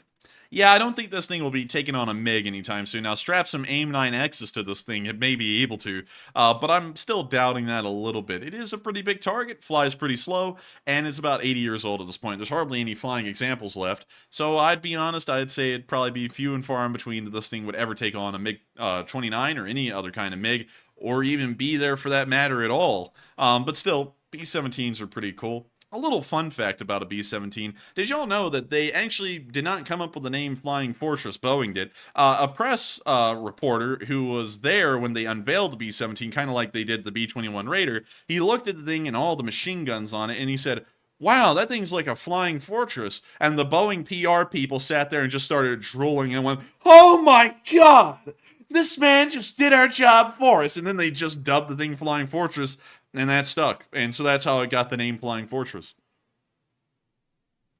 Interesting. That's crazy. Yeah, pretty cool. You know, nowadays they actually give the thing a name before it's even unveiled to the public. But back in the day, they didn't. They just gave him the number designation. And so then, you know, folks who operated with the plane, they would end up giving it names. And sometimes that wouldn't end up well. You know, like sometimes things would be called the Widowmaker or something like that. And then they started getting a bad reputation, which wasn't good for the company. And so I think that's why they started to come up with the names themselves before people could come up with a name for their own weapons and aircraft that they were making for them.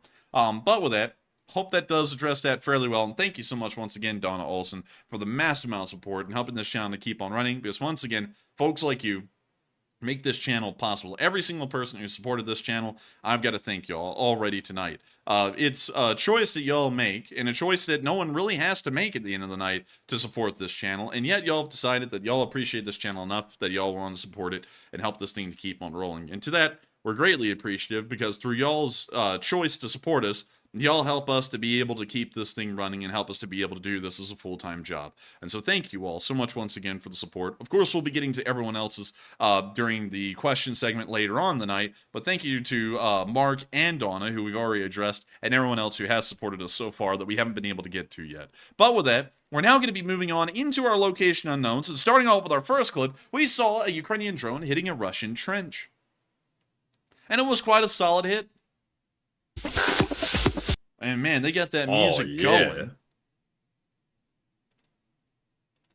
And we can see them dropping the bomblet and right inside of the dugout.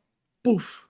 Poof. I don't know what it is today, but the explosions are looking a lot less, you know, spectacular than usual. Yeah, I don't know what it is. It looks like he's got a headache, though. I will say that. Man, he's holding his head. My ears are ringing, bleed. Oh, tinnitus. Tonight. But anyways, with that, that's the end of the clip right there. We can see a Russian soldier, like Matthew said, getting tinnitus. We're now going to be moving on to our next clip, where we saw a Soviet soldier has actually come out of retirement to help to fight the Russians.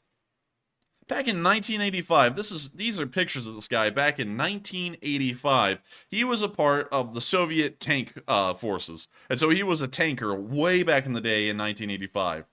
Sadly, I can't play the audio because it has copyrighted music in it. We can see another picture of him right here. And 1985 peak. Man, this guy was dripped out back then, man. He was like unbuttoned the jacket. I mean, like, he was dripping, man. Call this guy Driptacular. But anyways, he's kind of got a hairdo like you, for real. I'm not gonna lie, man. He kind of does look like me in that picture. That's kind of weird.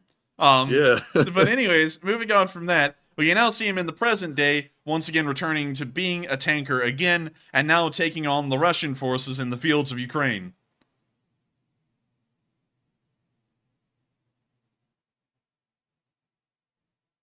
This fellow right here to the left? Yeah, this guy over here to the left. He's the guy from 1985. Wow. Pretty crazy. He's come out of retirement to go and smack around some Russians. And so that, we're now going to be moving on to our next clip, where we also saw some Russian soldiers receiving a toileta. It appears that they made a special military operation to come out here and retrieve this stolen toilet. When you see them coming down the road in Acura, or whatever the hell that is, I think it's probably a Lada, really. That's definitely not an Acura. Certainly not an Acura, Bliet. We can now see them getting out and meeting each other. Dude, they literally did that thing that Arnold Schwarzenegger did in that movie where he goes, Dylan, you son of a bitch. And then he like shakes his hand. They literally did the same handshake. And so now he's like, bring over the toilet. And so he does the hand wave. And here they come with a stolen toilet here in a minute. And there it is. It's literally just a whole toilet. They've been having it out here in the trench. And now they're going to load it into the back of this car and just steal it. Man, they came out like it's a drug deal or something. Like they came sneaking out of the woods with it. Yeah, man. Put this in the trunk. Like this guy came out with a suitcase. He says, I have the money. You have the goods? And then the other guy said, I have the goods. And then he waved for the other guy and he brought forward the toilet. He's like, and then the other guy who brought the suitcase, he's like, that's good shit, man. Look at him examining it. Oh, this is top quality product. That is some of that raw St. Paul blow, Bliet. But now we can see him getting back into the car. And he'll now be scooting on his way on out.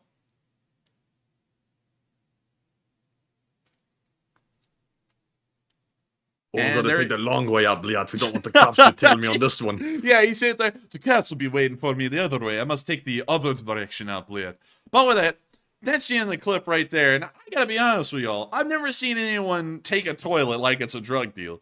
Kind of a little wild, but they're Russians after all, so that kind of stuff is like pretty risque in Russia to have a toilet inside your house. That's unheard of. Everyone goes to the outhouse like real men. With that, we're now going to be moving on to our next clip, where I saw a Ukrainian drone taking out a Russian van. Look, this Ukrainian drone took out an old Soviet van.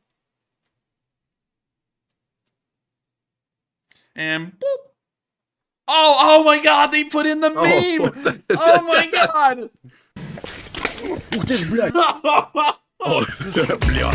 Oh, and then they threw in this TikTok crap. I don't even know what that is, but I think it's showing the Scooby-Doo van burning in the distance. Oh, we can see them flying by. Yes, that thing was hit very heavily and then abandoned. And so that's the end of that clip right there. But I gotta say, huge credit to the FPV drone pilot, and also a huge credit to whoever the hell made this meme out of the Russian guy getting hit with the log, because this is like an internet classic right here.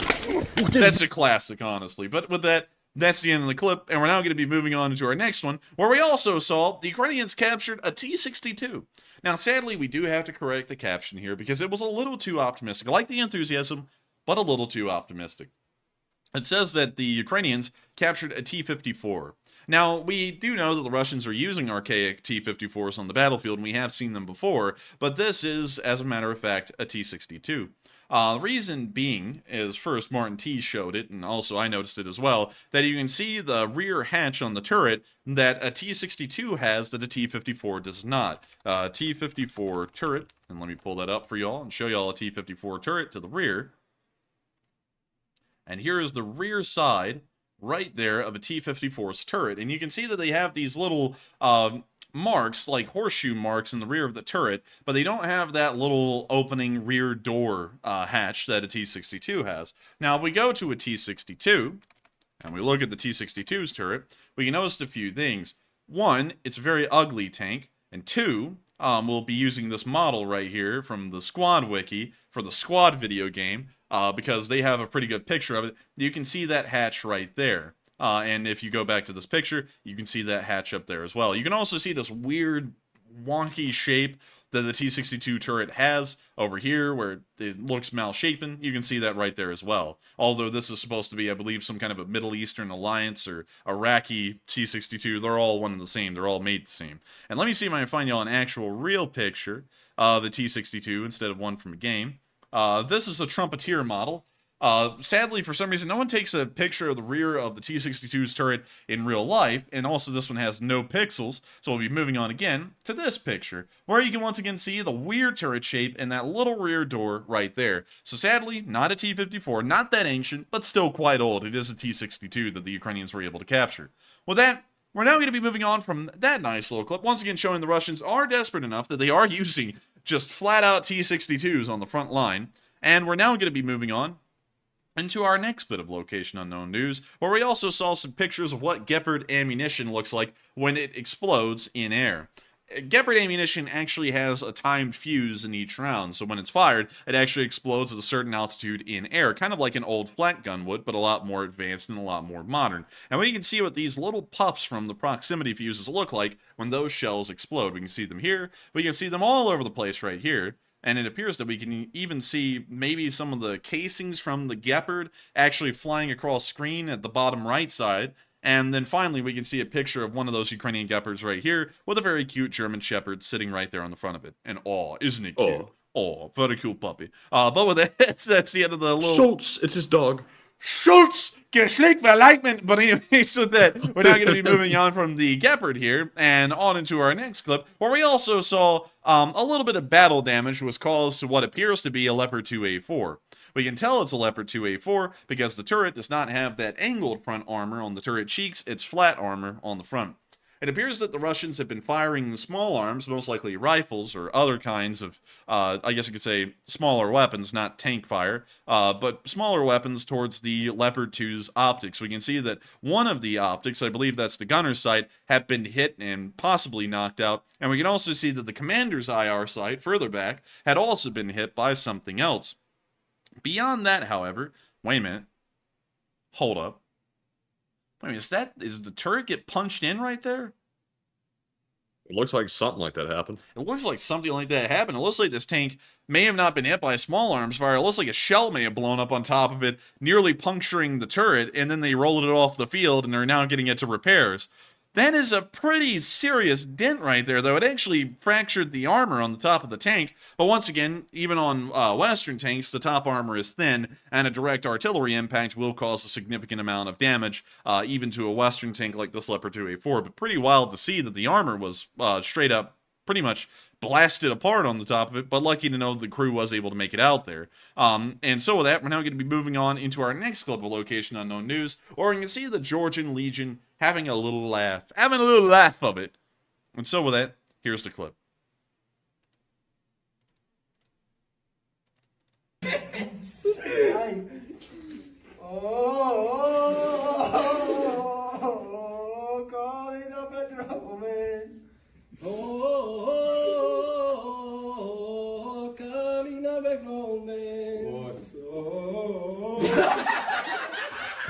Dear Lord. Could someone tell these guys it's not funny to laugh during a war? There are people out there fighting on the front lines like them. That's not funny to laugh. The second guy's actually got potential though with that voice, but he kind of lost it there in the second half. Yeah, and then everyone roasted him immediately. They all just went, quick, point and laugh.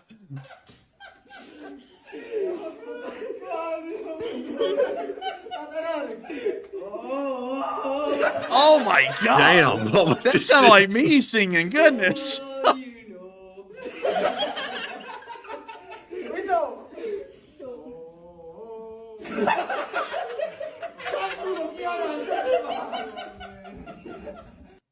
Man, tough crowd. Damn. But with that, also Moses Zero said copyright strike incoming. I don't think a record company will be picking up this one anytime soon. But you know, maybe he'll go places like American Idol. Sign that man. Someone quick, get some records out now. But with that, we're now going to be moving on from that little clip. Of course, nice to see them having a little bit of a laugh and just joking around. And with that, it's now time for us to move on into the Russian casualty report over the past 24 hours. Oh, zero. Zero? Jesus no, UCSB. it hadn't been zero in a long time. Jesus, UCSB, he put in a yawning bobcat. Very cute. No, it is so tired. No losses today. It's so sleepy. But let's see. Let's look at more replies. Any more replies? Matt will not be happy. Oh, he's right. Rip Matt. Rip indeed. No bobcats for Matt. Bum, bum, bum, bum, bum, bum, bum, bum, bum. But anyways, moving on from that. On a positive note, they got 590 today, it looks like. Man, they got 590. The Ukrainians have been cruising on down 590, and we can see that they were able to knock out 590 Russian troops over the past 24 hours. Of course, very nice to see. Not only that, they were able to destroy 16 armored personnel carriers, which is well above average, along with 13 supply trucks, which was right within the war's average. They also destroyed 10 main battle tanks, the exact amount needed to supply an entire battalion tactical group, now gone off the battlefield. That is 5 tanks above the war's daily average. We also saw that Ukrainian counter battery has once again been able to get back into its stride, taking out 19 Russian artillery pieces, and 24 drones were knocked out over the past 24 hours as well. Of course, quite a nice number. And then, to top it all off, 2 MLRSs, just to make sure that everyone has a healthy hand of whoop-ass. And also, we saw that nothing else was destroyed in any other category. But still, the losses are not that bad, and it's great to see that the Ukrainians are still able to inflict a heavy amount of frontline losses, but we didn't see any of what I would call specialty losses today. For example, aircraft, helicopters, cruise missiles, anti-aircraft systems, special equipment, or boats. But we'll probably see some more tomorrow. We just have to be patient. And it looks like the Ukrainians are certainly whipping the Russians on the battlefield as far as it goes right now. We're now going to be moving on out of our location unknowns and on into the rest of the frontline news, starting off in the northeast near the Crimean forest right outside of Crimean, where we saw some Russian forces on the move, and it appears that they're moving up to try and deal with the Ukrainians in that area, but I have a feeling that's going to end in disaster.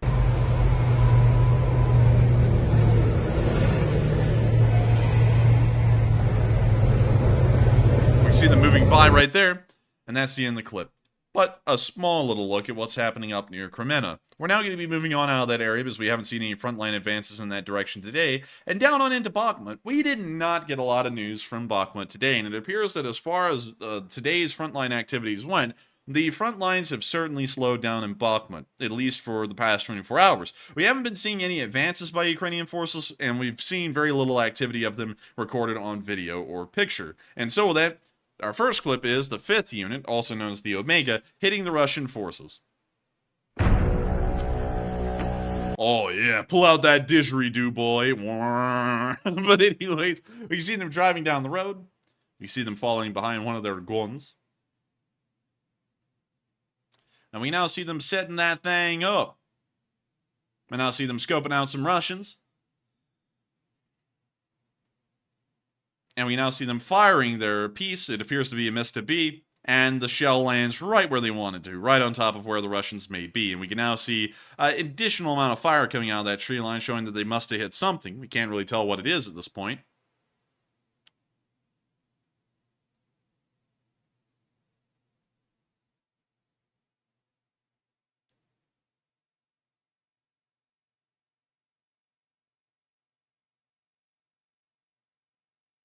Now, we can see them continuing to shell Russian forces in this area. We can now see them firing off some mortars towards the Russians. We can now see them pulling the yank cord. I forgot what they're called. We can see the Ukrainians now firing a shoulder-launched AT weapon and hitting the Russians in the tree line a little ways away. We now see them firing what appears to be a Konkurs or a Stugna. And now they're going to be hitting one of the Russians' MT-12 Rapira 100mm guns. We now see their drone flying through the mists like it's about to be a National Geographic documentary, but the only thing that is wild around here are these Russians that are about to be wilding their way right out of the front lines. We can now see the drone coming down on into the village area. We can see that it's overgrown with trees. And Shy is back. Shy has returned! Shy is back. It's now Shy 404 user not found, which is a very good username. And also, I want to apologize while this video continues to play to Shy for the massive problems that we had trying to get you back on. You ended up having to make an account to get back on, but welcome back. And we're sorry that you accidentally got whacked that one night by Matthew on accident. But with that, yes, we can see the Ukrainians, the Omega unit, still hitting Russian forces in the area around Bakhmut with quite deadly precision.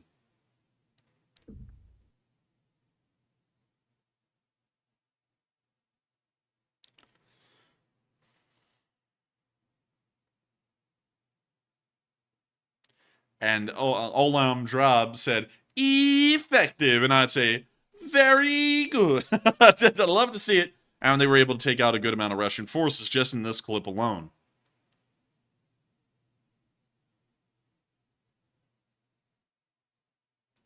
And so with that, that's the end of the clip right there. But nice to see the Omega unit, of course, at work and taking out more Russian forces. Meanwhile, on the southern front, we saw the Ukrainians using a Humvee MLRS.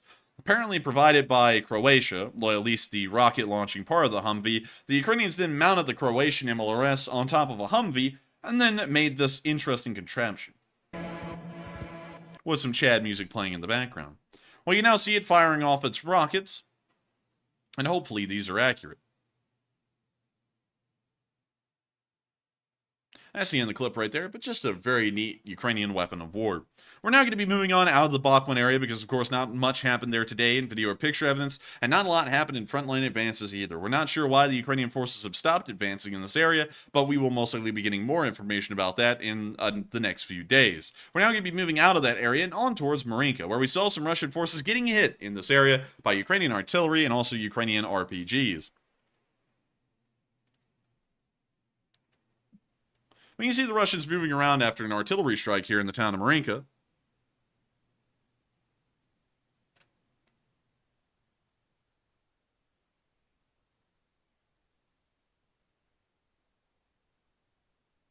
And we can see the Russians hiding on the side of this building. And I gotta be honest with you, Matthew, this rubble pile looks familiar. It looks like the other rebel piles. It looks like the one that we said, oh, look, they feel at home here. Going, Babushka can live here quite nicely. If they try and move over it, we'll know this is a duplicate. And I saw Leanna say, "What is Chad music?" And Chad music is anything that sounds Chad-like. Let's see. How in the world can I describe Chad music? Chad music is stuff that It's alpha male music, like Trister once said. yeah, that's the best way to describe it. Oh yeah, this is peak masculinity. This is an old clip, so we'll be moving on from that one. We've seen that one before, and moving on to our next clip, we can see a Russian soldier being hit by an RPG. And also, once again, to get back to the whole Chad music thing, Chad music is a part of this whole alpha male thing, which is kind of weird. I don't really know how to describe it, but it's usually folks who don't really feel that strong, and then they have to go out of their way to try and make themselves look strong, and so then they start gravitating around certain kinds of music, and some of it is stuff that sounds like, I'm gonna make you bump like that, boom, boom, boom, you know, it's like that kind of music. So whenever I hear that, I just go, Chad music. That's Chad music right there, actually. That's like 1 second of Chad music. You know what, I'll play this a little, like maybe 3 seconds of it, and then we'll mute it. That's Chad music, just in case y'all It's like rave music, but with a real alpha male side to it. Deep fried and bass boost. It's rave music, Yes. but deep fried and bass music. And so that's the end of the clip, but we saw a Russian soldier there getting hit by an RPG, and I have a feeling he won't be doing that well because of that. You know, I think he might need some assistance. But with that, we're now going to be moving on from that little interesting clip from the area of Marinka, and now a little behind the lines, where we also saw a BMP, or Ukrainian BMP-2 crew, getting ready for action. And here they come. It is a quick, easy-to-deploy BMP-2 coming out of the garage that they built on the side of this house. Look at that. And it's ready to go. Ding, ding. Fill her up. With that, that's the end of that clip right there, and nice to see they whipped out another BMP-2 straight out of a house, just out of nowhere. The Russians are literally going, Matthew, man, those Ukrainians are crazy, man. They're whipping BMPs right out of houses. And then the commander's like, you're full of crap, man. And then he sees this video and he goes, oh. He's like, where did they get that house from? That comes with a free BMP bullet. But with that, that's the end of that clip right there. Of course, very nice to see. And we're now going to be moving on out of that area and on into the Czech Republic. I've been saving this one for a minute because this one was fairly interesting because I had never actually seen the Czech president until recently, and we actually covered this during last night's polling question segment, but we actually heard him say that Russians should be surveilled in the Western world if they're here. And I'm going to let y'all hear the clip. He speaks in English. I'm just going to let the clip play, and then I'm going to point out something I found really interesting at the end of it. I believe that as in the case of a number of war conflicts in the past, when there is an ongoing war, the security measures related to Russian nationals should be stricter than in normal times. So all Russians living in Western countries should be monitored much more than in the past, because they are citizens of a nation that leads an aggressive war. I think I can be sorry for these people, but at the same time, when we look back, when the Second World War started, all Japanese population living in the United States were under strict monitoring regime as well. That's simply cost of war. When you say monitoring, what exactly do you mean by that? I mean, being under the scrutiny of security services. And that's what we covered yesterday, by the way. Yeah, exactly. That's actually exactly what I said before this clip ran. But you know something that's very interesting about this, Matthew? Do you notice something about that guy's appearance? Does he look similar to anyone to you? Not really. He kind of looks to me like Tom Cruise. I think you need to have your eyes checked. What, are you kidding me? This guy looks... Oh, hang on. Tom Cruise. This guy looks like Tom Cruise, but with a beard. Hang on, let me go get a good... Hang on, we don't want news. We're already doing it. We want pictures. All right. So, like this right here. See that? Give him white hair, and then give him a beard, and he ends up looking like that. I don't know about that. Trister said yes. He said yes to it. And I'm just wondering if anyone else sees it, because I thought he looked like Tom Cruise. And everyone's saying no. So I guess I'm just seeing things that aren't there on that one. Kind of looked like Tom Cruise to me, but everyone's saying no. All right, well, I'll say after hearing the context that he's given about monitoring Russians in foreign countries, it really just depends on the laws in the country, because what he's suggesting would probably be illegal in the U.S. He said scrutiny of the security forces. That doesn't sound very democratic, just to put it lightly. Well, we already covered that last night. I'm going to withhold judgment on that because, of course, that might get a little touchy very quickly. But with that, we're now going to be moving on from that little clip inside of the Czech Republic, and we're now going to be moving on into Kyiv to cover the speech from President Volodymyr Zelenskyy here on the 478th day of the war. And so, without further ado, here is the speech. Speech! And this is the shortest one in history. I won't have time to pee. I won't have time to go get a drink of water. We're just going to have to run the speech live. We'll do it live! But anyways. Дорогі українці, дорогі українки, сьогодні був довгий день. Багато подій, багато новин, зустріч в спеціальному форматі Україна плюс країни Африки, тривалі дискусії, формула миру, безпекові питання, зерно, наші спільні можливості захистити принципи та цілі статуту ООН, захистити нації від агресії, закликав лідерів та держави Африки взяти участь у глобальному саміті миру, який ми готуємо. Україну чутимуть в усьому світі, і весь світ ми залучимо до реалізації формули миру. Не просто, але ми працюємо. Був сьогодні випуск курсу у Національному університеті оборони України. Я мав честь привітати наших офіцерів. Дуже приємно. Особливо вдячний нашим силам ППО, кожній, хто захищає українське небо. Збиті сьогодні російські ракети, зокрема 6 балістичних. Це дуже важливо і символічно. Росії нікого не залякати. І була сьогодні ще одна подія, ще один пункт мого графіку, про який поки не повідомлялося. Це військовий кабінет, наші командувачі, генерали Сирський, Тарнавський, Залужний, Шептала і наші командири на конкретних напрямках активних дій. Поки не називаю прізвищ, усьому свій час. Наш рух вперед – це найважливіше. Кожен наш воїн, кожен наш новий крок, кожен метр звільненої від ворога української землі – це найважливіше. І був Бутанов. Окремі кроки. Дякую всім, хто зараз в бою заради України. Дякую всім, хто готується увійти в бій. І дякую всім, хто так сильно, потужно нам допомагає. Слава Україні! Ми всіх переможемо. And with that is the end of the speech from President Volodymyr Zelenskyy here on the 478th day of the war. And that begins to beg a question. What have y'all been thinking about some of the polls? And, that's a very interesting question in and of itself. Would y'all like to hear what y'all are thinking about the polls? I honestly think we could run a poll on that question, but unfortunately, we must ask the question, what did the polls say nonetheless, whether people want to hear them or not? Because that's a part of this show and a part of our tradition is to run polls. One of the first, not one of the last, and we'll keep on running them until the end of the war. Is that right, Matthew? Yes. Yeah, the balls, but with that, let's get on into them. What do we got, Matthew? All right, so moving on to our final question segment of the night, we jump right into our first poll, which says Ukraine says it shot down 6 more Russian Kinzhal missiles and is Russia's wonder weapon now obsolete. It looks like 80% said yes, the mystique is over. 13% said no, the Kinzhal is still a huge threat. 6% said unsure, and 1% said, it's probably just lucky shots by the Ukrainians. And to me, it seems like the mystique is over.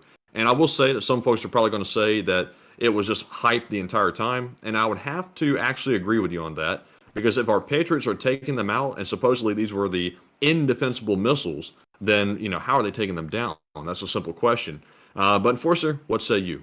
I would have to say that they were certainly all just puffery talk, and there was nothing really behind them. What the hell did I just turn into? Did I just turn into an English person? I said there's nothing really behind them. But there wasn't really much behind them in the first place. They are just modified Iskanders, and so there's not really a lot you can get out of an Iskander. They already juiced everything they could out of that thing, so trying to make one hypersonic is going to be next to impossible. And so it was nothing more than a extremely hyped up missile with really no good delivery behind the scenes of actually making sure it will perform. And so with that, I hope that does address that poll fairly well, at least in my opinion. And with that, we are on to the next one. And our next poll says, Zelenskyy says, quote unquote, a Ukrainian loss could force NATO to choose war or face collapse. And do you agree? 46% said yes, it will come down to that. 10% said unsure. 28% said, possible, but unlikely. And 16% said no, that's exaggerating it. And if you said yes to that statement, that you agree with it, you believe that Russia will move on past Ukraine and try to invade a NATO country like Poland after they try to secure the territory of Ukraine. I wouldn't say we can rule that out completely. Russia has expressed a desire to move on past Ukraine. Me personally, I don't think they stand a chance in hell of actually taking the country of Ukraine. But hypothetically speaking, that's what Zelenskyy says. He's trying to put pressure on NATO to ramp up support. Choosing war or facing collapse, I think NATO is pretty cohesive at this point. If it came down to having to go to war or collapse, I think it would be war all the way. But that's just me. But Enforcer, what say you? I would have to say, I don't think that Russia would stand a chance fighting NATO. They're not even standing a chance fighting against Ukraine, which wasn't a NATO country until about last year, training-wise.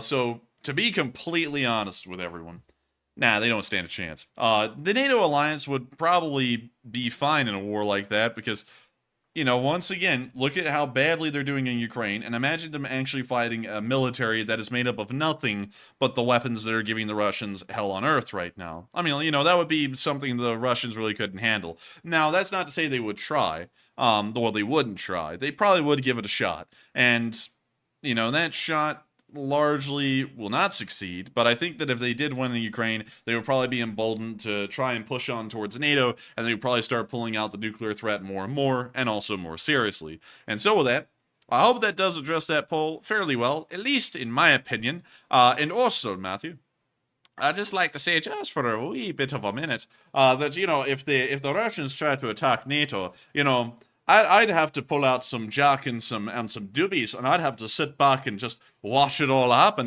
just sit there and play some, some silly sounding music and jiggy jive to it, you know what I mean? You get down to the diddly. Could you imagine if weak people like that were in charge of NATO, how quick it would crumble? Oh, goodness. I couldn't even imagine. It would be gone in 30 minutes, most likely. And that's why people like that aren't in charge. Oh, that's why people like that sit there and say two things out of the side of their face. They say we don't say anything about them directly, and then at the same time they say that our whole community knows about them because we tell them about them. It's like, come up with one or the other. Pick a story and run with it, please, because both of them are full of crap, but pick a story and run with them. But anyways, with that, we're on to the next one, and I hope we address that in a side bit fairly well. Clip it, will you? Clip it. And with that, we're on to the... I hope that he pulls out those tailor scissors, Matthew, because they're the ones that get the fine cuts. I hope he clips it fairly well. But with that, we're on to the next one.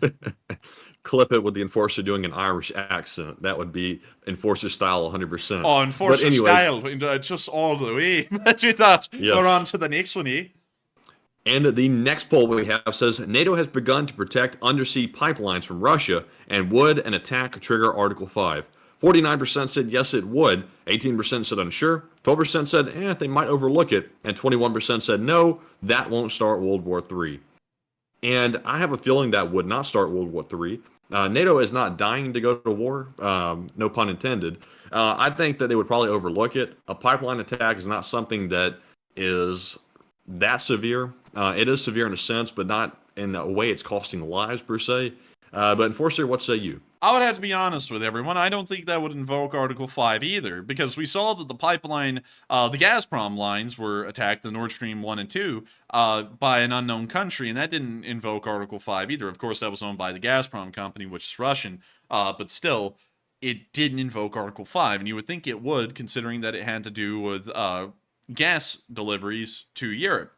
If they did attack a pipeline undersea that was controlled by a NATO country, I just don't think that would lead to Article 5 being invoked, because there would be enough questionability about who really did conduct that attack that it wouldn't be clear enough, at least, to invoke Article 5 directly against the Russians practically immediately. That would be my opinion on it. But with that, I hope I addressed that poll fairly well. And also, Matthew, I see that the new voice here has gotten some ire and has also gotten some love. I see some people saying it's terrible, and I see a lot of people saying it's now their favorite. Every single voice we do ends up like that. Either people hate it or they love it. But with that, we are on to the next one. All right. And our fourth and last poll says, Ukrainian officials say the U.S. is open to provide ATACMS, and is it wise to give these to Ukraine? 90% said yes, give them to Ukraine. 5% said unsure. 2% said it seems a little risky. And 3% said no, it might violate U.S. OPSEC. And on this, I'll say that I'm going to have to declare ignorance a little bit. I'm not exactly sure how secretive the ATACMS weapon is itself. It seems like it's probably got some secrets on it that we don't want to divulge to China. And of course, if we send that to Ukraine, the odds of Russia getting their hands on one goes up tremendously. So when Russia gets one, they're going to send it to China, and they're going to dissect it and figure out how it works and how it can be defeated. U.S. OPSEC should take priority, in my opinion, over anything else. But Enforcer, what say you? I would say we should send them. I believe we already have a successor to the ATACMS missile. Unfortunately, I don't know the name of it at the moment, but I believe we have covered that before. And it is a 30-year-old weapon system. It's a 32-year-old weapon system. So it is old enough that it could possibly be sent over there and used, considering that the Storm Shadow is more modern than the ATACMS, and it's also being used in Ukraine as well. So I would have to say, I would agree with the 90% of y'all there, and I would say yes, I think that they should get ATACMS missiles, because that would certainly help them to attack targets well behind the lines, like in Bryansk, Mariupol, Crimea, and also in the Donbass as well, towards Luhansk and well behind Donbass city itself. And so with that, I hope we address... Does it have anything secret on it, or is it obsolete? I think it does. It's not obsolete, but I think that at this point it could be called an aged weapon, where the parts inside of it wouldn't be that bad of a problem if those ended up falling into enemy hands, because it is a quite old missile, and I believe we are replacing it at this moment. And let me see if we are.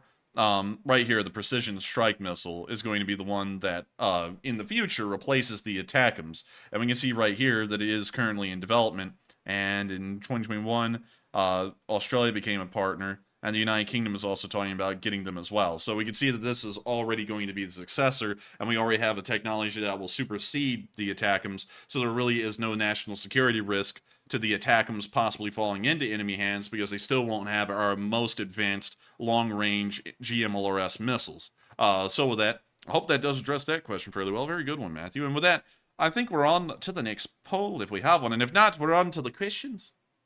All right, and we are fresh out of polls.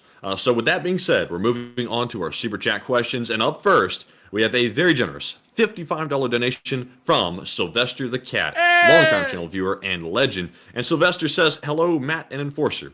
Have been with you since week 1. And do you think it's likely that the Ukrainians will be in Crimea by the next Rasputitsa this fall and Leaf Spring tanker? And Sylvester, you are actually... older than me on this channel, so congratulations to you. You're old guard. And thank you so much for the support, Sylvester the Cat. You have been here since week 1, and I thank you so much for being an old guard and being around for so long on this channel, and also appreciating it enough to support this channel and help us keep on running multiple times, even tonight. And to answer that question, I would have to be quite honest. With the slow and meticulous way this offensive is being conducted by the Ukrainians right now, I don't believe they'll be reaching Crimea by the Rasputitsa. This offensive appears to be a long-term offensive. It may even go through the Rasputitsa, although that'll be fairly difficult, and their advances would probably be very small or very slow at that point, and probably would be taking on some pretty decent casualties as well due to that slow speed. But I would say I don't think they'll be making it there. I think they'll probably make it to Melitopol by the time of mid to late fall, and then they'll start eyeballing Crimea, because at that point they'll have cut the land bridge in two, and then we'll finally see them moving on into the direction of Crimea. It'll all be a part of the same offensive, at least on paper, but I think we'll probably be seeing the taking of Crimea in next year's time, at least at the speed of which the counteroffensive is happening right now. But of course, once again, that's kind of a little bit of a skewed answer in its own right, because they're still trying to fight through the 3 defensive lines that the Russians have in the Zaporizhia front. And apparently all of the news we heard from the Russians of Ukrainian breakthroughs apparently didn't happen, and they were all just freaking out and saying crap that didn't even exist. So we're still waiting for the Ukrainians to punch through those defensive lines. And once they do that, they will be moving a lot quicker, but I still think it won't be the massively breakneck speeds that we saw in Balaklia and Kherson that we've gotten used to at this point, because this offensive is certainly developing at a much slower rate. Going off of other offensives, by this point, they should have already been in Melitopol, but, you know, of course, they're still fighting on those defensive lines up there near Polochi and Tokmak. But with that, I hope that does address that fairly well, Sylvester Cat. Great question, and thank you so much once again for joining us tonight, supporting this channel, and helping us to keep this thing running and being around forever. A lot of people in the Lee Spring Army have been here for what seems to be literal ages, and I got to thank all of y'all who've been around for so long. I'm not sure BC Skyman is here with us tonight, who is also an old guard of this channel. But thank you so much once again for support, Sylvester. Thank you for always being here with this channel and following the war with us as we've moved through every single bit of it. The highs and lows for Ukraine, the highs and lows of this channel, and the amazing nights like raising $1 million, going through 2 schisms, which was a thing in its own right, and also everything else that happened. The Nights of Lags, the copyright strikes we got on this channel a long time ago that we got appealed and lifted, everything else in between. I got to thank you for being here for all of that, Sylvester, and sticking the course with the channel. And so with that, thank you so much once again for support. I hope that does address that fairly well. And with that, we are on to the next one. All right, and our next super chat goes to Scott, the tall guy, who puts in a very generous $50 donation. And thank you, Scott, for that support. He says, I had a new coworker start this week who lives in Oregon, but is from Ukraine. In honor of him, please take a question from the live chat and Slava Ukraine. And Slava Ukraine. And thank you so much, Scott, the tall guy, as opposed to Scott, the short guy, which is here every other day. But still, thank you so much once again for the support, Scott. Stott. What the hell is Stott? Stott. I'm a little teapot, short and stott. But anyways, very cool to hear that you had a new coworker start that is from Ukraine. That is really neat. And I hope that he's having a fun time here in the good old US of A. The United States is a great place. It's very different from Ukraine, though. And that's one thing that some people get offended about is when folks from foreign countries or Americans go overseas and then they say, oh, I wouldn't want to live there. It's nice, but I wouldn't want to live there. I'd rather live where I come from. People get used to what they grow up in. Like, for example, we're very used to what it's like living in Alabama. So going outside of Alabama into the UK, it's like it's super neat in the UK, really neat. But it's so different, really, when you actually get into the nuances of what Britain's like, that it's like, man, I don't know if I could actually live here. The culture shock might be too much. But still, really cool to know that you do have a Ukrainian coworker here in America. I hope he ends up liking it as best one can. And we will make sure to get a live chat as well. And so with that, thank you so much once again for support, Scott, the tall guy. And with that, what do we got for a live chat, Matthew? And our live chat question goes to Robert Massey III, who says, does Russia have the ability to saturate Ukrainian AD with Kinzhal missiles? If not, it's just another paperweight at this point. LOL. And can you reread that one again?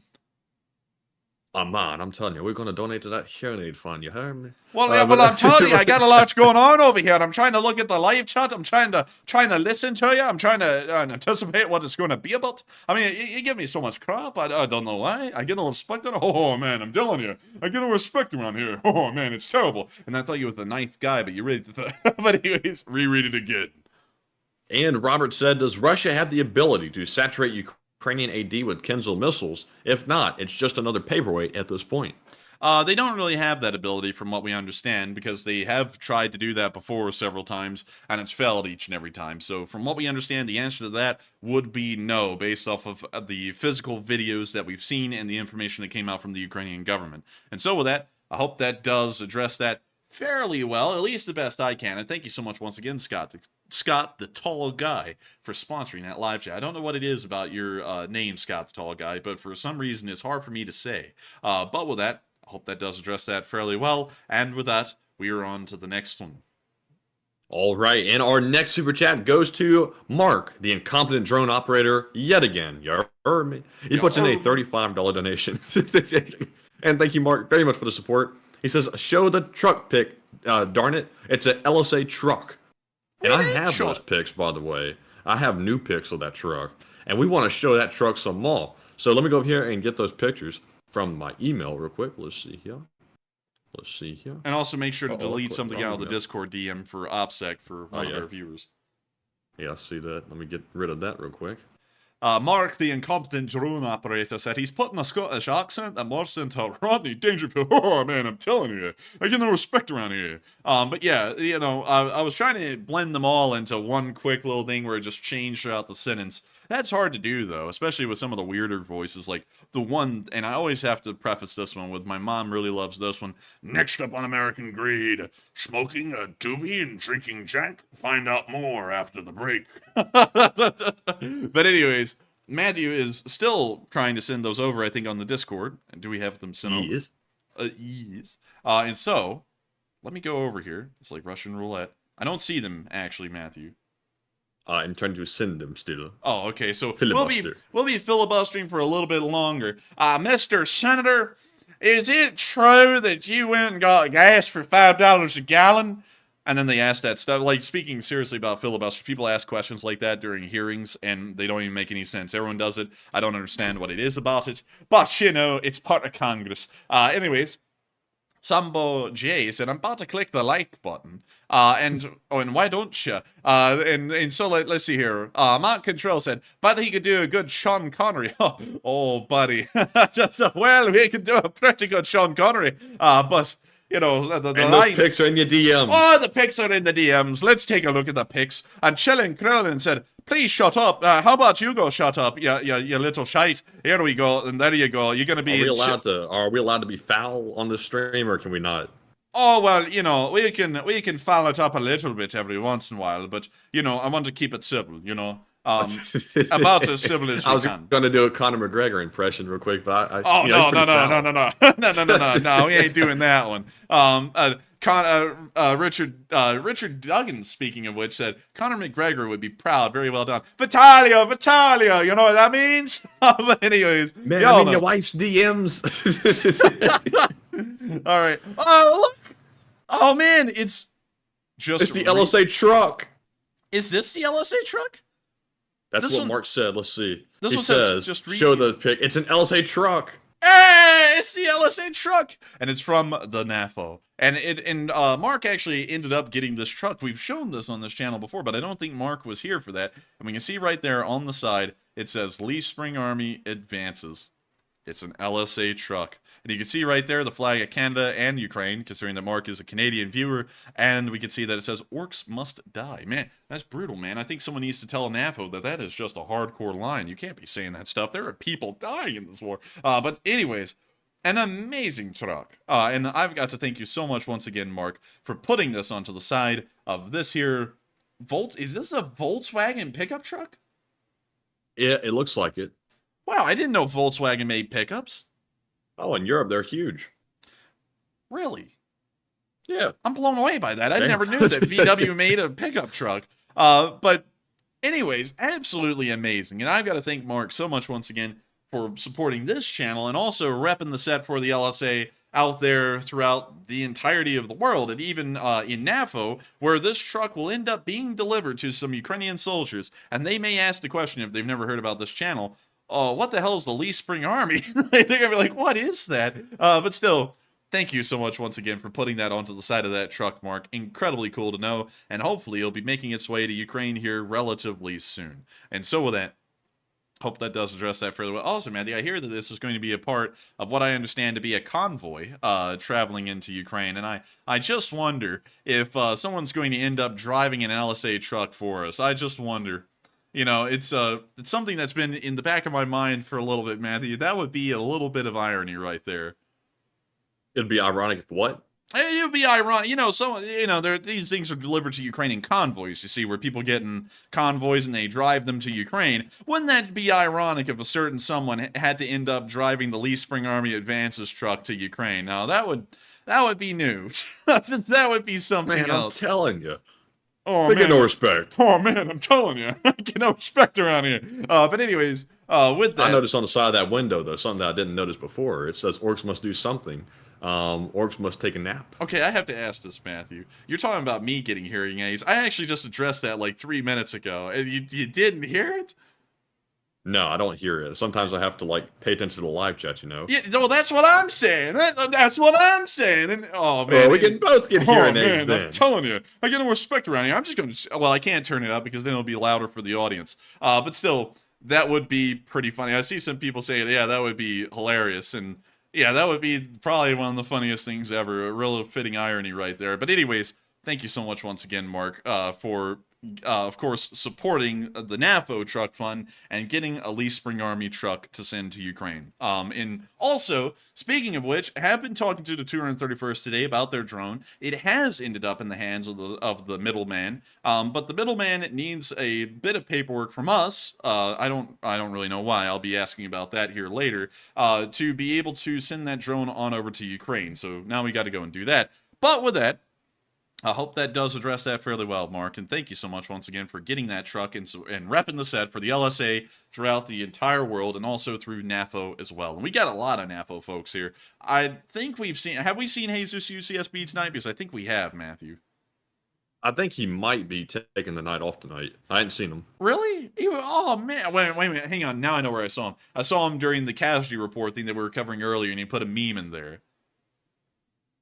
That's yeah, I think that might be it. That's where I saw him tonight. But I don't think he's been on stream. But we got a lot of NAFO folks in here, and I bet they're greatly appreciative of folks like you, Mark, who have been helping them to continue their support to Ukraine. And also, the LSA greatly appreciates you putting the name of the LSA on the side of that truck. And so with that, I hope that does address that fairly well. And also, Stonecutter said, at least we know where the drone is. Not to get into exact details of where it is, but it is in eastern Poland, and it's sitting in the hands of a logistics company right now, just miles away from crossing the border, because that's where their facility is. But beyond that, we still have to wait for it to actually cross the border and get into the hands of the 231st, which has become a little less busy, at least in their part of the line for now. And also, Mark said probably to avoid taxes. I mean, maybe. But with that, hope that does address that fairly well. And with that, we are on to the next. But thank you so much once again for getting that truck, Mark. Yes, indeed. And also, real quick, Enforcer, I've seen a lot of people asking this in the live chat, not just tonight, but other nights as well. They want to know if we can run a independent fundraiser, separate from YouTube Give, for either United 24 or maybe the Sniffing Brigade that did this truck operation here. And they want to know if that's viable. It's viable. They're a trusty one. I would say that's viable. However, we have been looking into this before, and I'll actually share this with y'all. So let me go over here real quick, and I'm actually going to have to do something a little bit early. I usually don't end up deleting one of our fundraisers until this Sunday, but I'm going to do this real quick so that way I can get y'all into the Guide Star program I see that YouTube runs off of, and then talk about United 24, because that's been something I've been working on in the background, and we're going to be seeing about getting done here in a little bit. So let me go to the Earns section, and I'll throw this up for y'all to see, because everyone always loves to see it. They always love to see the little fundraisers. And here's all the fundraisers. There are 50 of them, and 50 only. We've run more than that. I think at this point we've run maybe over 60 fundraisers. But whenever you do this, you click Add Fundraiser and you click Create One. YouTube says, sorry, you're limited to 50 fundraisers at this time. And so then we have to go through, and what I've been doing is I find the lowest fundraiser, the smallest fundraiser that was ever run, and then I delete it to make room for the new one. That doesn't mean that the money just goes into oblivion. YouTube still accounted for it and sent it over to that nonprofit. It's just that it's no longer visible on the channel's videos wherever these fundraisers were run, to explain that. So we're going to be taking this one here, the one for IFAW that well, actually, no, that's not the lowest one. The lowest one appears to be this one, which is most likely for Revived Soldiers of Ukraine. And so let me go to delete. And the fundraiser will be removed from all videos and will no longer be used to raise money for the cause, which is fine because this fundraiser has been deactivated schedule-wise for around a few months at this point. So, you know, it's not like you can even fundraise it for it anymore. So let me go to my notes and let me write down a note of the exact amount before we get rid of this one. It's $9,075.82. And this is how I do all my accounting, a little bit of behind the scenes of how we do that. So 9,075.82, so that way we can account for every cent. And then we will delete that. And then that'll allow me to get on into the Guide Star system. So that one goes. And that gives us room to run another fundraiser this Sunday. And now we can go down here, and now we can click Add Fundraiser, and now we can click Create Fundraiser, and now here's the setup for where we can go and make a fundraiser. We can request a nonprofit, or we can go to guidestar.org right here to go get nonprofit data, which is what we do. So we click on that, it takes us over here, and we can now go through the GuideStar system, and we can try and find Ukrainian nonprofits. And what I have seen is the Ukraine House, and I'll type that in, click that here. And this is the one right here. This is the Ukraine House DC Foundation Incorporated. Problem is that if I type that one in, Ukraine House, you'll see that it comes up with no results. However, this is actually the US-based, with the proper 501 forms and everything, and it's been registered in GuideStar, United 24 account here in America. And so if you click on it, you get all of the additional information. No thank you, no thank you, no sign up to get more of the not. Well, they never asked me to do that before. Anyways, I'll just back out and just read it from here. This is the United 24. You can see their little picture right here, United 24. They have receipts, so we do know that they have raised funds before. They've raised $19.7 million over their entire history of operation, which started about last year. They have about $1 million in assets. And so we know that they actually exist. And they also have a silver rating from GuideStar, which is a rating scale that GuideStar has to say whether a nonprofit is a safe one to fundraise for or not. And it appears that they have a silver ranking. I think the highest one you can get is gold, so they're right below the very top. We can get this through YouTube. The thing is, though, is that we have to go through a lengthy process to be able to fundraise through United 24 through YouTube Give, because we have to go and file a request with YouTube to have this nonprofit reviewed and then have it approved so that way we can fundraise for it. So this is something that's possible for us to do. And we could do it through YouTube Give as well. Now, doing something for the Sniffing Brigade, that is something we would have to do entirely out of the YouTube Give system. And as far as our fundraising security goes, we always run our fundraisers through YouTube Give because, as you can see, the security around it is pretty tight. There's absolutely no question at all that you can really have, unless if you're just trying to go and lie about someone, about fundraiser security, because we can't even touch any of the funds. It's run entirely by YouTube, and it just goes into an account. We can see the amount raised in the account, but YouTube manages all of the funds, and then they also send it to the nonprofit as well. And I would like to run all of our fundraisers through that, because it ensures that there's no question whatsoever about where those funds are going. They're clearly visible for everyone to see. What if we reach out to the organization like United 24, the Sniffing Brigade, and have them set up a way to accept donations on our behalf, so that way we're not touching the funds and we wouldn't have any issues of, any accusations being made? That would be an idea, but there would be no way for us to really promote that on our channel. We would have to probably tell people to go click on the link or something in the description. No one would probably be able to see the total on stream. And so, like as far as the fundraisers go, it wouldn't have like that usual excitement and hype that we could usually do around a fundraiser to really send them to space. And on top of that, we really couldn't hype up a lot of who's fundraising for it because we wouldn't be able to see who's fundraising for it. So, then it kind of throws our normal way we fundraise off kilter. Interesting. I mean, I think they could keep track of it because I've seen other folks do the NAFO Sniffing Brigade fundraiser. It looks like they set up a landing page which keeps track of the amount that's donated, and also I think they have ways to track individual donations as well to show.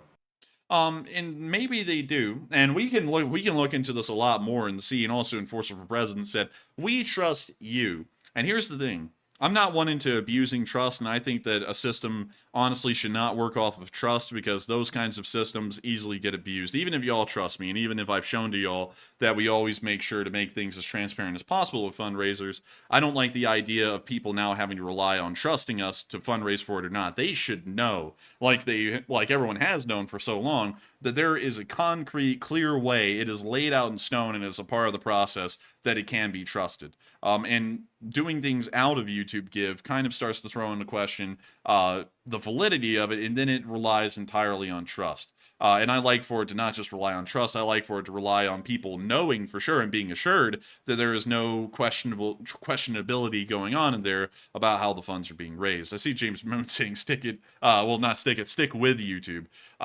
And yeah, that's what we would largely want to do. But if a lot of y'all wanted us to go and do something like with the Sniffing Brigade, we could do that. But at the same time, it would kind of be breaking my cardinal rule of fundraising, which is to only do it through YouTube Give. And that I would say the safest one, because we know United 24 is safe. We've directed people to go donate there multiple times in the past. Maybe if we could reach out to them and see if they would work with us directly to set up some kind of idea like a landing page where people from this channel can go donate, and we can keep track of what is donated to report on Sunday. That might be a really good idea, because I do trust United 24. They have shown that they're using the funds in a very positive way. And they certainly have. And also, this actually goes to helping out the Ukrainian army as well, But that also may be the reason why YouTube doesn't allow us to run a fundraiser on it, and we may request that and get rejected. And also, once again, it would not be in the YouTube gift system. Now, it would be through United 24, though, which is certainly a trusty organization, and we have a link in the description right now that sends you directly to their website where you can go support them. But, you know, we'll just have to see on that. But I hope that kind of explains a little bit of the behind the scenes and also shows y'all a little bit of how we do the fundraiser management in the background with where the fundraiser accounts are, which are right here, and how we get them. And, you know, you can, and how we run a fundraiser to kind of guide everyone through the process is that we'll pick one like Doctors Without Borders, USA, and then, you know, we'll add in a thing like help save lives, and then you can go help, you know, and then you click continue, and then you can add in the details and your thanks, and then YouTube says, who do you want to collaborate with? We always pick only my channel, you know, just cause, and then we skip over to the next one, and let me put in an H and an H right there, and we can continue, and then we put in our fundraiser amount, which is 5,000, and then we give it a start date, and end date, and then you can go, well, actually, let me do that real quick, so that way I can just get through the whole process of show y'all how it works, and then we get to add video, and then this is also why if you join our stream in like the first 30 seconds on a Sunday night, you don't see the fundraiser yet, is because we actually have to go and select a video like this one to then have that fundraiser attached to. But we're not actually making a fundraiser right now. I'm just kind of guiding you all through our step-by-step process of how it works through YouTube to make one. And that's all that's actually involved. Once we attach it to a video, all the accounting and everything else in the background is done by them, so we don't have any of the details or information on that. All we know is that YouTube gathers the funds, they put it into a earmarked account that is for that nonprofit, and then eventually after they do all the accounting, they then send it off that way. We don't, you know, and some people say YouTube does it to get a tax break. I don't really know if they do or don't, but that's what they do. That's a service they provide through YouTube Give, and it's a great one. It's honestly one of the best services they provided, but they have started to strip it of a little bit of its features that it originally had when we started, and we've seen that those have started to disappear a little bit. Like, for example, the fundraiser showing up in the live chat in a special little window, that disappeared a long time ago, and then sometimes there's a question now, even if it'll show people supporting a fundraiser in the live chat or not. But with that, I hope that does kind of like cover the whole fundraiser thing fairly well. We usually don't go over that a lot live on stream anymore because, you know, we covered it way back in the day and it's kind of like beating a dead horse at that point. But there is pretty much everything I can tell you all top to bottom about how the fundraisers run, how YouTube manages them, how we get the fundraisers from YouTube, and you can pull up any of them on here. And so let's see here. Let me pull up Doctors Without Borders. And when we type, you know, there must be a charity called Doctors with Borders.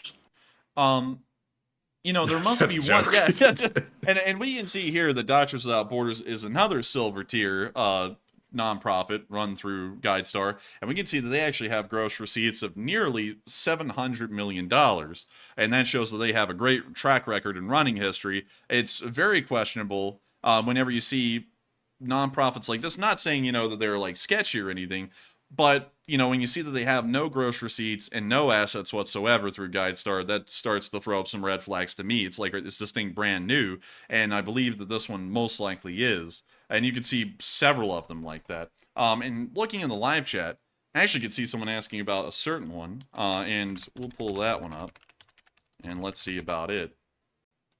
So this one is actually platinum, has 214,000 in assets, and has gross receipts of 1.9 million. Damn. Which is a pretty high amount. And then we can see another one here, the Ukraine Aid Fund, which has nothing in receipts and nothing in assets. And we can also see this one here that has $288,000 in receipts, yet $1.4 million in assets, which I'm not really understanding how that one works. Somebody made a wonderful charitable donation of their own stuff, apparently. Apparently so. And then you can see the War Animals Relief Fund and the Defense Fund and the Liberty Fund, and a lot of these have no gross receipts or assets. And of course, that doesn't mean that they're questionable, but that does throw up red flags to me whenever we're doing research for a nonprofit. If they don't have receipts or assets, that gives me a question of, are these people just popping up to run a scam and they did all the legal paperwork and everything? I'm not saying that they are. I'm just saying that that's a question I have, and then we usually end up not running those fundraisers. But once again, hope that does address every single thing we can about all of the fundraisers, YouTube Give, and how all of that works. And with that, I'm going to be dragging that back off screen, and we are on into the next one. All right, and our next super chat goes to Wubba, who puts in a very generous $20 donation, and thank you, Wubba, very much for the support. And Wubba said, free money.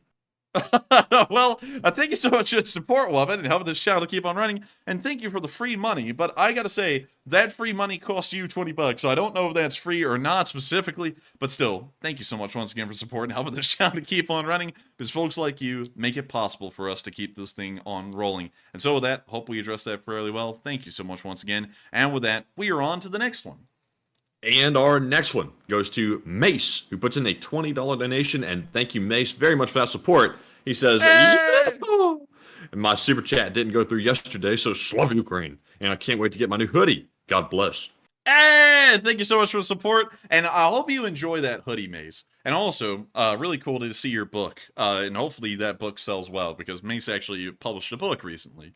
But still, thank you so much once again for the support, Mace. And thank you for helping this channel to keep on running. And thank you for also getting a little bit of Moich. The Moich helps this channel to keep on running, and without folks like you supporting this channel both through Super Chat and merch, it wouldn't be possible for us to keep this thing rolling. And so with that, thank you so much once again for support. I hope that does address that fairly well. And with that, we are on to the next one. But thank you once again, Mace, for being a true OG and sticking with this channel through the course. And so with that, we are on to the next one, and thank you so much once again.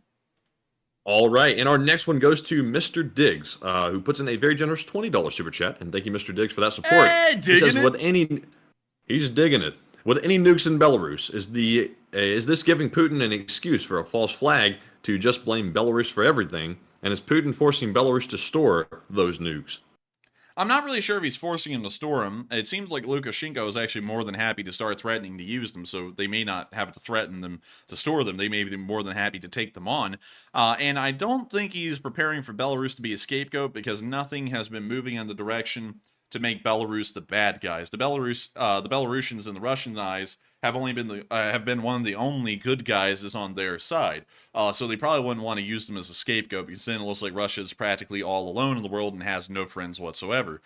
So with that, I hope that does address that fairly well. At least in my opinion, but it could be the case that they are setting them up to be a scapegoat. And so with that, I hope that does address that fairly well. Thank you so much once again for support. And with that, we are on to the next one.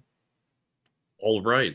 And up next, we have a $20 super chat from Flash1, and thank you, Flash, very much for that support. He says, thoughts on how many air defense systems would be needed to totally protect Ukraine from Russian missiles? That's a pretty hard one to assess, because we would have to know how many Ukrainian anti-aircraft crews could be raised, how many anti-aircraft systems they would be getting, and what kind, and if there would be a mix of them. I would say that around 3 to 4 more Patriot air defense batteries would probably be enough, given the range that a PAC-2 or a PAC-3 missile has, to blanket the entire area of western Ukraine under an anti-aircraft bubble. They would also probably need a decent amount of Gepards for all of the major cities, so that way they could shoot down incoming Shaheds, and also incoming cruise missiles as well, considering that the Gepards seem to be one of the more effective self-propelled anti-aircraft guns that the Ukrainians have gotten so far. So I would say Gepards and Patriots would probably be the answer to creating an anti-aircraft bubble over Ukraine, and they could work in tandem to shoot down practically any air targets that come in, both the ones that are pretty hard to get and the ones that are a lot easier to get. And so with that, I hope that does address that fairly well, and thank you so much once again for the support. And with that, we are on to the next one. But real quick, I just saw someone say something in the live chat, Matthew, that has me wondering what's going on. And nothing's going on. I thought they meant that we got age restricted. But with that, we are on to the next one. I hope we addressed that fairly well. And thank you so much once again for helping this channel to keep on running. Yes, indeed. And up next, we have a $10 super chat from JC Atkins. And thank you, JC, for that support. He says, I don't need no stinking question. Take one from, excuse me. He said, take one from the chat, fellas, from your favorite LSA Navy NCO, and keep up the great work. Hey, and thank you so much from our favorite LSA Navy NCO, which means you would be the Chief Petty Officer. And I got to tell you, I hate to tell you, but you're not the Chief Petty Officer out there. Now, there's someone who is on watch as the Petty Officer out there, but, you know, but, you know, he's been removed from his post, J.C. Atkins. I'm sorry, but you've been outranked. I'm sorry, you've been outranked. The Petty Officer right now is out on leave. He's getting doobies and some jack, and he'll be back here soon. But still, thank you so much once again for support. You are the NCO, though. You are the the LSN Chief Petty Officer, without a doubt. And I gotta thank you so much once again for the support and helping this channel to keep on running. And we will make sure to get a live chat as well. And so with that, what do we got, Matthew? And our live chat question goes to JC the Music Man, who says, do you think the progress will move faster once they get through the lines of defense? I would say yes, their progress will get faster. I don't think it's going to be blitzkrieg progress like we saw in Balaklia, however. I think it's most likely going to be maybe 2.5 miles a day, maybe 5 miles a day at its quickest. Going beyond that speed, I would be greatly surprised. And we probably won't see that speed being maintained for long. It'll probably only be maintained for several day stints at a time, and then they'll have to regroup and resupply and stop for a moment, and then continue the offensive from that position again. And so, with that, I hope that does address that fairly well, at least in my opinion, from how I'm understanding the Ukrainian offensive and what it looks like right now. But once again, that's crystal balling, and Ukrainian doctrine has been developing rapidly throughout the war, and so it may have completely changed from what I'm assuming it would be like based off of the previous offensives. And so with that, thank you so much once again for support. I hope that does address that fairly well, at least from what I would know. And thank you once again for sponsoring that live chat. And with that, we are on to the next one. And our next one goes to Trister1, who puts in a $10 donation. And thank you, Trister, very much for that support. He puts in a penguin and says, take a live chat. And thank you so much for the Pang Lang, and we will make sure to take a live chat. And so with that, what do we got? And this live chat question goes to James Wright, who says, should NATO conduct a commando raid on the Zaporizhzhia nuclear power plant? Yeah, I would say yes. And thank you so much. But I would say yes, because we need to get control of that power plant somehow and create some kind of a security perimeter around it. And so if that meant having a commando raid to secure that perimeter, I would say yes to that. So with that, I hope that does address that fairly well, at least in my opinion. And thank you so much once again for sponsoring that live chat. And so with that, we are on to the next one. And thank you so much once again for the support. And JC the Music Man said, you answered that fairly well. And yes, I did. Hey! He said very well. Yeah, but it's fairly well. It's fairly well. but some of y'all wonder why I do that. It's a verbal cue because this isn't scripted or anything. We have to have cues and stuff for Matthew to know when to move on to the next one. So I've come up with a verbal cue, and it's kind of a lengthy one, I will admit, but it makes sure to give him time to move on to the next one in case he was doing something else. So the cue always goes along the lines of, and I thank you so much for the support, and I hope we addressed that fairly well. And thank you so much once again, because you helped to keep this channel running. And with that, we are on to the next one. And when I say all that, Matthew hears the kind of like preparatory command at the beginning, and then he hears the command of execution when I say we're on to the next one. So he has a good amount of time to prepare to then get ready to read off the next one. So that's why we do that, just in case you're wondering. And some people say it's annoying. Yeah, it's probably annoying, but we have to do that so that way we make sure to keep this thing running like a sewing machine. And also, JC the Music Man, you don't have to worry about it. I'm just answering why, because some people may wonder, why in the world do I always say that crap? Is he unoriginal? Can he come up with nothing new? I could, but then it will throw Matthew off, because we have to have some kind of a clear signal for both of us to know where things are moving and when we're moving on to another one. But with that, we are on to the next one. And thank you once again for allowing me to explain why we do that. And what happened to all that secret stuff that was supposedly in the basement of the Zaporizhzhia plant that the U.S. had hanging out down there? They told the Russians, don't go near it, it's secret. Whatever happened to all of that? All the guys who went down the basement found those second elephant's foot and died, and then they just closed the door and just said, oh, well, I guess it's kind of super secret. I don't know. No one's ever talked about that anymore. Yeah, it seems like that might be a pretty good pretext for the U.S. or NATO sending troops in to go get that stuff. Yeah, I feel like, honestly, it would be. And I guess we'll just have to see if they use it, because that would be about as good of a justification as ever. But with that, we are on to the next one. And our next super chat goes to Scott Kemp, who puts in a $10 donation. And thank you, Scott, very much for that support. He says, have the Boeing Saab rockets arrived in the battlefield yet? And how are they used? I don't know if the Boeing or Saab rockets have arrived yet. We haven't heard any information about them being delivered at this point. So I would have to say, unfortunately, we don't know how effective they are or if they're even there at the moment. And so with that, thank you so much once again for support. Sadly, I would have to declare ignorance on that one because we don't have any information about those systems. But with that, we are on to the next one. And thank you so much once again for supporting this channel and helping us to keep this thing running. Yes, indeed. And up next, big shout out to Ken Harrington, who puts in a $10 donation and sadly does not leave a comment. But Ken, thank you very much for helping to keep those lights on. And Enforcer, what say you? And thank you so much for the support and helping this channel to keep on running. You didn't throw in a comment, but the support does help us to keep these lights on. Without folks like you who appreciate this channel and decide that it's worthwhile to support, we wouldn't be able to do this as a full-time job. We do this 100 hours a week. We do short war summaries, we do these streams, and podcasts, believe it or not, are quite draining. They are physically and emotionally draining to do, because there's a lot more going on a podcast set than there is on this set right here. Well, more so not a set, just kind of at our desks. But again, thank you so much once again, Ken, for supporting this channel and helping us to keep this thing running, because you helped to make this possible for this to be our job, and you helped for us to keep everything running behind the scenes. And I thank you for appreciating the channel enough to find it worthwhile to support. And so with that, hope that does address that fairly well, and we are on to the next one. And our next one is also from Ken Harrington, who puts in another $10 donation. And thank you very much for the second support of the night. He says, look at flooding in Russian areas. Goodness, what was that? That was me dying over here. I went, ah! But anyways, I would. Sadly, we don't have a good flood map anymore. I think that's on a week or two back's map. And I would have to go around looking for the marker. But the floods, from what we understand, pretty much wrapped around the Zelenskyy sands nearly entirely. And also went as far south as around right here, I believe, if I remember correctly. So these towns were kind of like on the shoreline for a little bit of what the floodplain was. And so I hope that kind of explains the flooding on at least the Russian side of occupied Ukraine. And thank you so much once again for supporting this channel and helping us to keep it running, Ken. That's your second super chat of the night, one after the other. And I gotta thank you so much once again for the support and helping this channel to keep on running, because folks like you make this thing possible. And so with that, hope that does address that fairly well. And I see some drama happening in the live chat. What's happening around here, Matthew? Someone's asked to go. Who's going?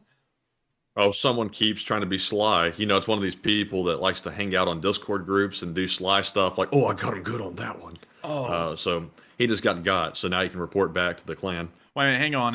I gotta... Uh-oh. Oh, no. Oh, no, Matthew. I can't believe it.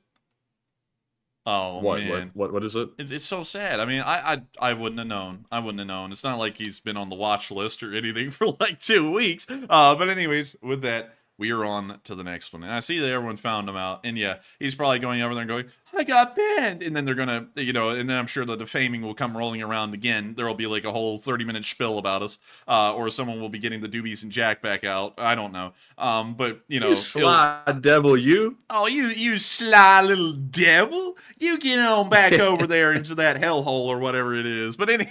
Stop being so coy and just say what you feel. Say what you feel, not what you want, but what you feel. But anyways, when Matthew, you know what we always say? When they go low, we go lower. But with that, when they go low, I go lower.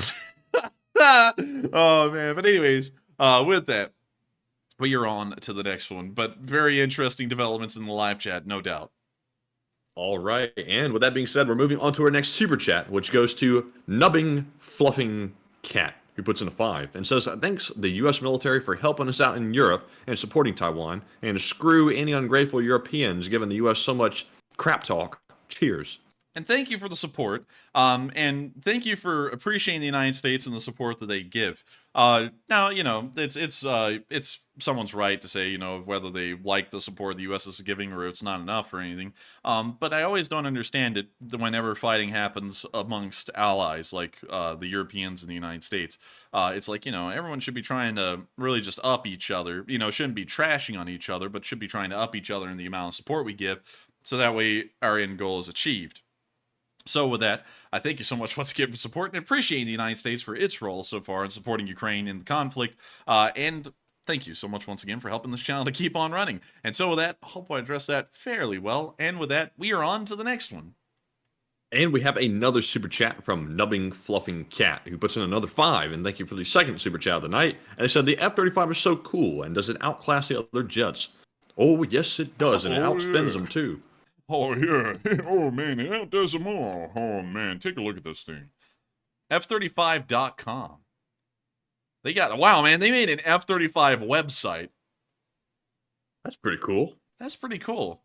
Honestly, though, I like the Saab website for the Gripen better. I thought it was nicer. Yeah, they do a much better job. This looks really government-esque. Yeah, oh yeah, it does. It's like, the Department of Defense has defined that this is the best presentation format in the world. It's like, oh no. It's like, yeah, this is not consumer friendly. And what the hell is up with this 3D model? This thing was made in like PicMonkey. I'd like, this is terrible looking. But that isn't. It's actually weirdly rendered. It's kind of odd. Sir, how would you like your 3D model in 480p? Yes, sir. Right away, sir. Dang. Look at that. It's a VTOL. Wow. Absolutely incredible. What about the F-35C? Oh, man. Man, this one's got the folding wings. This thing's got plane's hitting the gritty. Man, that plane be hitting the sickest gritty. And also, I gotta say, man, these technical specs, my golly, they are really going into them here. Wow. It's like a Wikipedia page. Wow, it's almost like you could actually like take Wikipedia and get some information out of it or something, you know? But anyways, let's see, maximum weight of this aircraft is 70,000 pound class, as opposed to regular pounds. So quite a heavy plane, 35 tons of plane. That is about the same weight as a T-72 main battle tank. Pretty heavy, but still pretty cool nonetheless. It doesn't go as fast as older aircraft, though. It only goes Mach 1.6 at its top speed, but I'm sure its acceleration is wicked. But anyways, F-35s are amazing, and they would truly outclass everything in the skies over Ukraine right now. Even if F-16s were introduced, it would far outclass those as well. And so with that, thank you so much once again for support. I hope that does address that fairly well. And with that, we are on to the next one. And up next, we have a $5 super chat from Margaret Hemsley, who says, put this towards noise-canceling headsets for your parents when they want some time out from your constant chatter. And I thank you for the support. I don't know. It's a joke. Take a question for the chat and thanks. Oh, man. I was about to be like, I feel like I was about to turn into Brie Larson. Is that a personal attack against me? But, suck it to me? But anyways, thank you for the support. And I hope we addressed that fairly well. We will take a live chat. He's shook. Shook. No, I'm trying to, like, I was about to, like, get into one mindset where I was about to be like, are you trying to roast us? And I was about to, go into that. So now you got me trying to flip back over to, that's funny. But anyways, with that, let's get the live chat. All right. And real quick, let me type one thing down here. And our live chat question goes to Christopher Wilson, who says, Enforcer, why don't Ukraine use old World War II flak gun to destroy Iran Scud drones?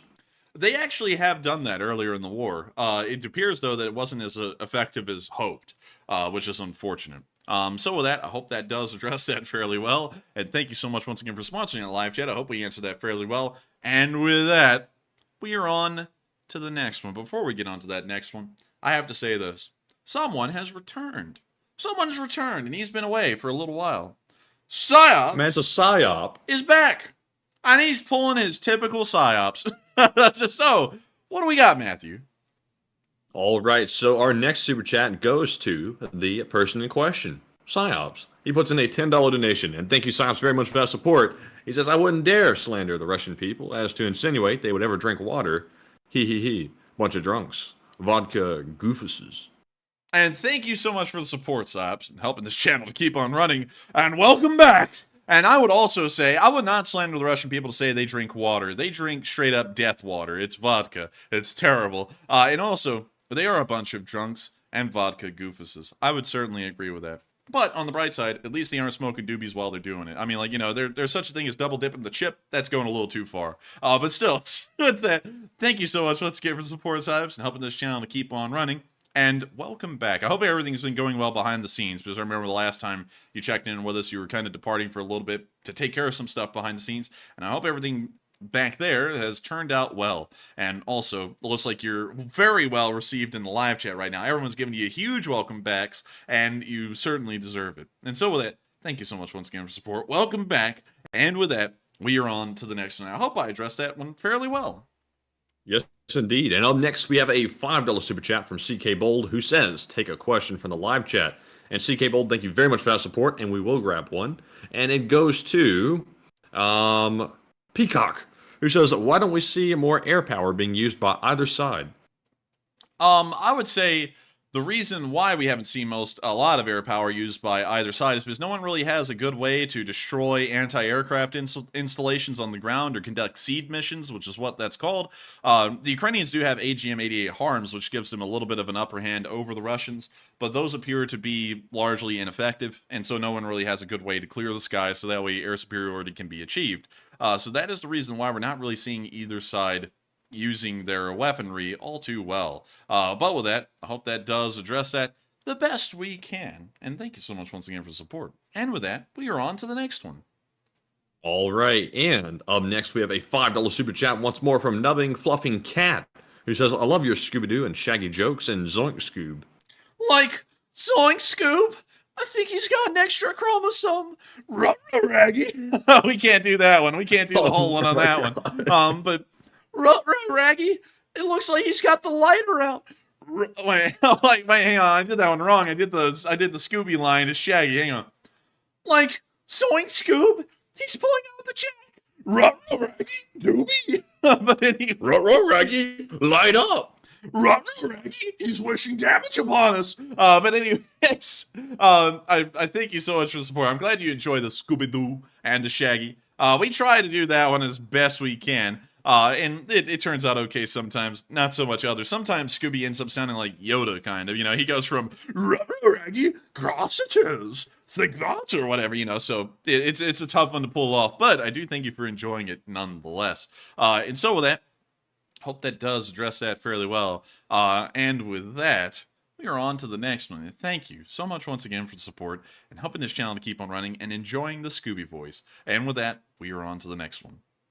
All right, and our next one goes to Seth, who puts in a 5 and says, first time dono, I listen while painting Warhammer 40k minis. And take a question from the chat. Thank you so much for the support. Really cool to hear we have a Warhammer 40k fan in here. I actually looked into that a little bit. But really cool to hear. And also thank you so much for your first time supporting and helping this channel to keep on running. And really cool to hear that you're painting up Warhammer 40k figures. That's pretty neat. Are these, what side are you on? Are you a part of the Imperium of Man? Are you a part of the, what the hell's the other one's called? The Tau? I remember that one. Chaos, which is of course like the other one. And then there's the, what the hell's the robot ones? It's like the robots, cyborg skeleton guys. Forgot what the hell they're called. But I'll remember them eventually. But still, thank you so much once again for support. I hope that does address that fairly well. And thank you so much once again for helping this channel to keep on running and sharing with me what your pastime is while watching the stream. And I hope you've been having a fun time doing that tonight. And so with that, we are on to the next one. And thank you so much once again for helping this channel to keep on running. All right, and our next one goes to Dupper Bob, who puts in a 2 and says, Slav Ukraine. And Slav Ukraine. And thank you so much, Dupper Bob, for that consistent $2 support every single night, because that helps this channel to keep on rolling. And so with that, we are on to the next one. And thank you so much once again for the support. All right, and our next one goes to Persona Incognito, who puts in a 2 and says, hope a protester handcuffs criminal Sergei Lavrov. And you hope they do that? Are you? He hopes they do. He wants to see him cuffed. You want to see that boy cuffed? And I gotta thank you so much for the support. And maybe they will. Who knows? I mean, it might be possible. But still, thank you so much once again for support and help this channel to keep on running. Because folks like you help this channel to be possible. And with that, we are on to the next one. And thank you so much once again for the support. All right, and from this moment forward, we are out of Super Chat. Excuse me. We're out of Super Chat questions. Would you look at that? Can you believe it? Can you believe it? We got a whole hour, pretty much, to answer live chats. We'll probably run out of live chats before an hour's even out. Probably so. But with that being said, we're moving on to our Morse code decoders of the stream. But real quick, I do want to mention that tomorrow night at midnight, I think we decided, the merch will be going off the merch store at enforcerstore.com. So if you'd like to check it out, please check it out while you have time left.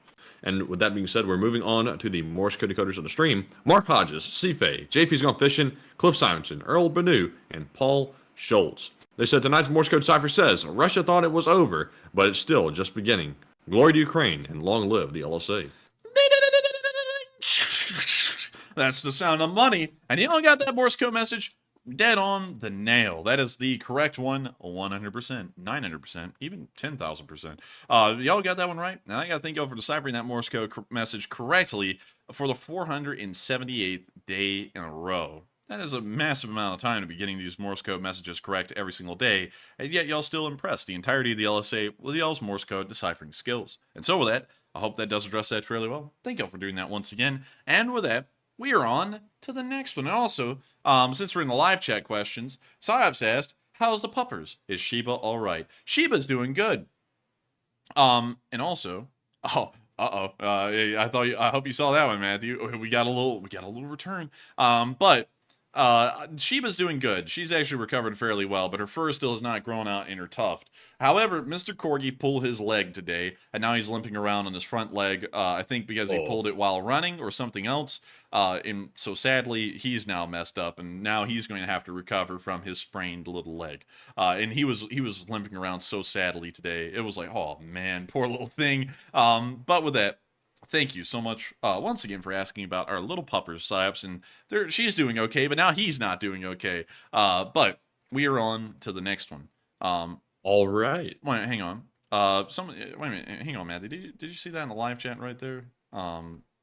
Where? What? It's a viewer profile picture that's in like a pinkish color, and they're saying something about the Morse code. No, I don't see it. It must not have popped up yet. Oh, well, I'll let you deal with that one when you see it, because that one's a little interesting. But with that, we are on to the next one. Oh. Let me get rid of that little fellow. I think we're going to have to end up banning him again, because it's like, we don't really have that stuff around here. But with that, we are on to the next one. All right, and we have one more super chat. This one goes to Chronically Alien, who puts in a 5 and says, love you two so much. And thank you. Hey! And thank you so much, Chronically Alien, for loving us so much. And thank you for appreciating this channel and supporting us to help us to keep this thing running. And with that, I hope we addressed that fairly well. And thank you so much once again for the support, Chronically Alien. And thank you for being a part of this Elite Spring Army. Every single part of the Elite Spring Army is incredibly special and really unique. There are folks from all walks of life in here and have done really amazing things. We've got CEOs of companies. We got people who run reef restoration fleets. We've got all kinds of folks in here. People from SpaceX, people from car companies, people from aeronautics companies, people who are pilots, people who are race car drivers. There are an unbelievable kind of group of people in here who believe all kinds of different things and everything else. And it's really amazing to think that all of y'all are here with us and watching the stream and watching us cover the news. And I gotta thank folks like you, Chronically Alien, for being a special part of that Elite Spring Army, and of course supporting this channel and helping us to keep this thing rolling. And with that, we are on to the next one. All right, and with that being said, we're back into our live chat questions, and up first, we have one from Rambo, who says, have you seen the naval jetpacks, and do you think they serve any purpose? I have seen the naval jetpacks. I don't really think those things would serve a purpose in war. I think they would serve a purpose in hostage situations and similar things that happen at sea, but I couldn't see those things being effective in warfare unless they had the complete element of surprise. So with that, I hope that addresses that fairly well in my opinion, and with that, we are on to the next one. All right, and our next one goes to David L., who says, Matt and all the LSA, do you support increasing and expediting immigration for displaced Ukrainians? I would say at the moment, the refugee situation has actually subsided. I would say there wouldn't be a problem with it, but there isn't as much of a need for us to do that now as there was back at the beginning of 2022 when that was a serious concern. The European Union countries largely took on the bulk of them because it was the most convenient place for them to go. So that situation has largely subsided to where it's not really a question anymore. But back in the day when that was actually happening, I would have certainly agreed to bump up the amount of immigration that we could take in from Ukraine, so that way they could be refugees. Well, really more so it's not immigration because they're not trying to become citizens or anything. It's more so bumping up the amount of refugees we would accept from Ukraine, and I think we should have bumped that number up back then. But with that, I hope that does address that fairly well, at least in my opinion. And with that, what do you have to say about it, Matthew? Let's see. And what was the question again? It was about... Repeat the line. What happened? It was about Ukrainian refugees coming to the States. Should we increase that number? Oh, yeah. I say let them in because they're in a very bad predicament. And considering that we're supporting Ukraine, it would make sense to help them in that regard as well. Because where else are they going to go? I mean, they didn't choose the war. The war got forced on them. And I would agree with that completely. And so with that, we're on to the next one. And the next question from the live chat goes to, let's see here, goes to Linda Vickers, who says, do you think that the Russians blowing up all these dams and having them put all the offal into the water could be the reason why people are getting sick downstream? It could be. I certainly think that's the case, because whenever you see floodwaters like that, those floodwaters become some of the nastiest and most contaminated waters in the world, because a lot of stuff that was never expected to be in the river now ends up in the river due to the floodplain. So I would say yes, that most likely is the reason why more people are ending up becoming sick, because the water is tainted. And so with that, I hope that does address that fairly well. And with that, we are on to the next one. And this one goes to Ryan Miller, who says, Enforcer, how does the apparent shift in Turkey's position affect NATO and the war, and did the election show his true allegiance? I haven't actually seen a shift in Turkey's allegiance, at least from what I understand, so I may be out of the loop on that if for some reason they're starting to change their stance. So unfortunately, I have to declare ignorance on that for now and do a little bit of research, because I'm completely in the dark about any of their policy changes, if there have been any. And so with that, I hope I addressed that fairly well, and we are on to the next one. And the next one goes to Korn Tech, who says, so what if Belarus has nukes? I doubt any work in the first place, and who actually believes Russian generals didn't pocket the millions needed to upkeep them from corroding in the last 30 years? Oh, I have no doubt at all that they've been corrupt as hell and not been maintaining the nukes to try and make a little bit of extra money for themselves. So the Belarusians may run into that problem surely in the future, and then that'll be their problem, and the Russians will blame that on them. Actually, man, can you reread that one real quick so that way I can hear the first part of it? Because I'm trying to answer that when I was like, man, I don't remember what it was. He says, so what if Belarus actually has nukes, question mark?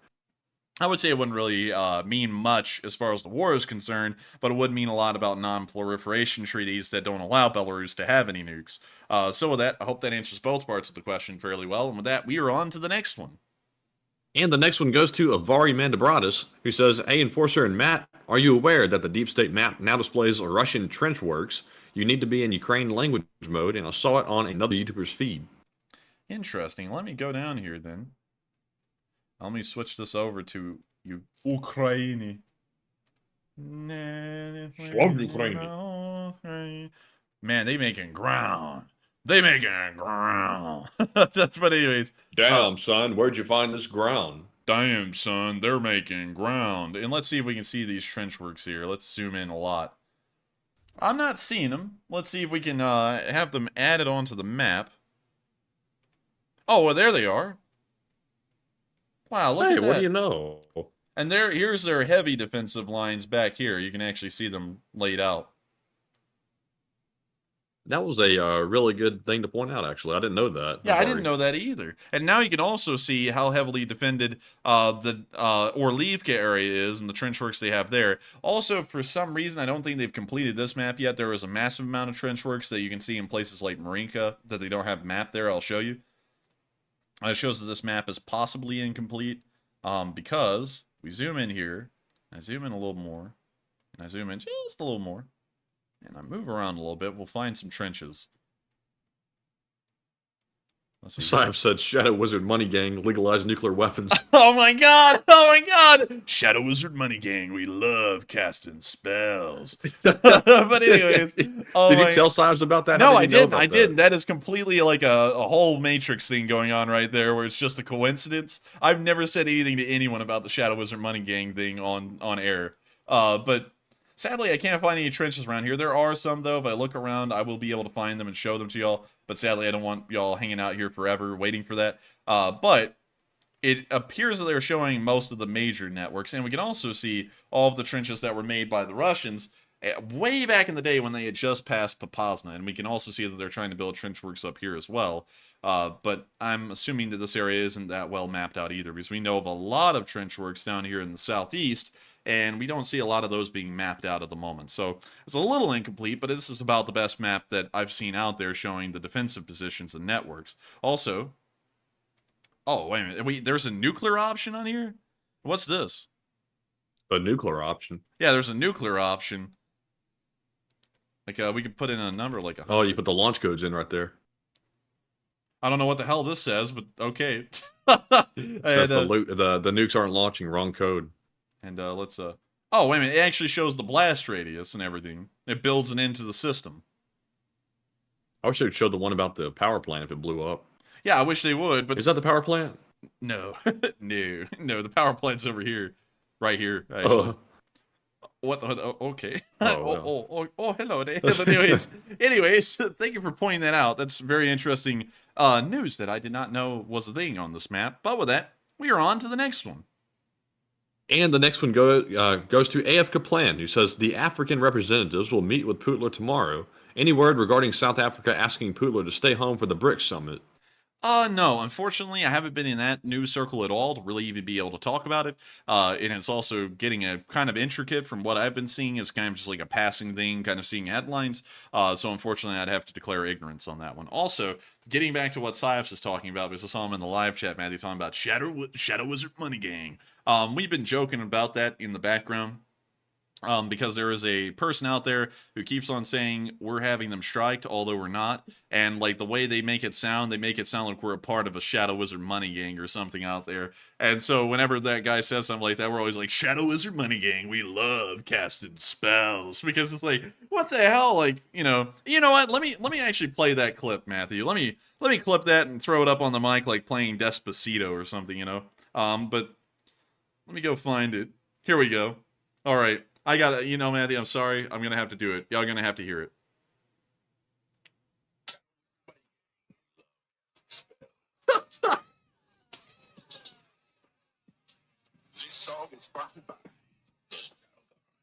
I mean, I don't know what the hell it is. I don't understand what you see in that. Like, I don't understand why you're obsessing over it. I mean, it's just funny to me, man. It's just funny. But with that, I hope that does address that fairly well. And with that, we are on to the next one. All right, and the next one goes to JJS Korfball. And also, JJS, we did see that super chat you threw in the other night. It was last night, actually. And sadly, it was after we muted our mics. But thank you very much for that super chat last night and the kind words as well. And he says, how will the new radar systems from the Netherlands help Ukraine in battle? The new radar systems will hopefully help them to pick up Shahed 136 drones and other kinds of smaller objects before they get close to surface-to-air and missile defense system sites. Also, everyone said they didn't hear anything, so I guess that was just a moment. I heard it. Oh, apparently they didn't hear it. Anyways, I hope that does address that fairly well because it'll really be helping the Ukrainians to defend their air defense sites far better from drone attacks than what they're able to right now. And so with that, hope that does address that fairly well. And we are on to the next one. And the next one goes to Robin, who says, could Ukraine try and get ATACMS from other countries besides the USA? I know South Korea, Poland, Romania, Greece, Turkey, and Qatar, and Bahrain have them all. And thoughts? They could possibly get them from those countries, but that would still require approval from the United States, considering that they're a U.S.-designed weapon. And if those countries gave those ATACMS to Ukraine without the U.S.'s permission, that may stop the United States from allowing further arms deals in the future with those countries. And so while they could get them from them, they would still have to get approval from the United States in the first place. And so with that, I hope that does address that fairly well. And we are on to the next one. All right, and our next question goes to Laverne Powers, who says, my only question of the night, and this is my only one, since the Russians have weapons of mass destruction, why don't we get involved more than we are? We did in Iraq for the same reason, I'm just saying. The reason why we did in Iraq is because they weren't supposed to have weapons of mass destruction. We're trying to supposedly stop them from having those, and then we found out they didn't have any anyways.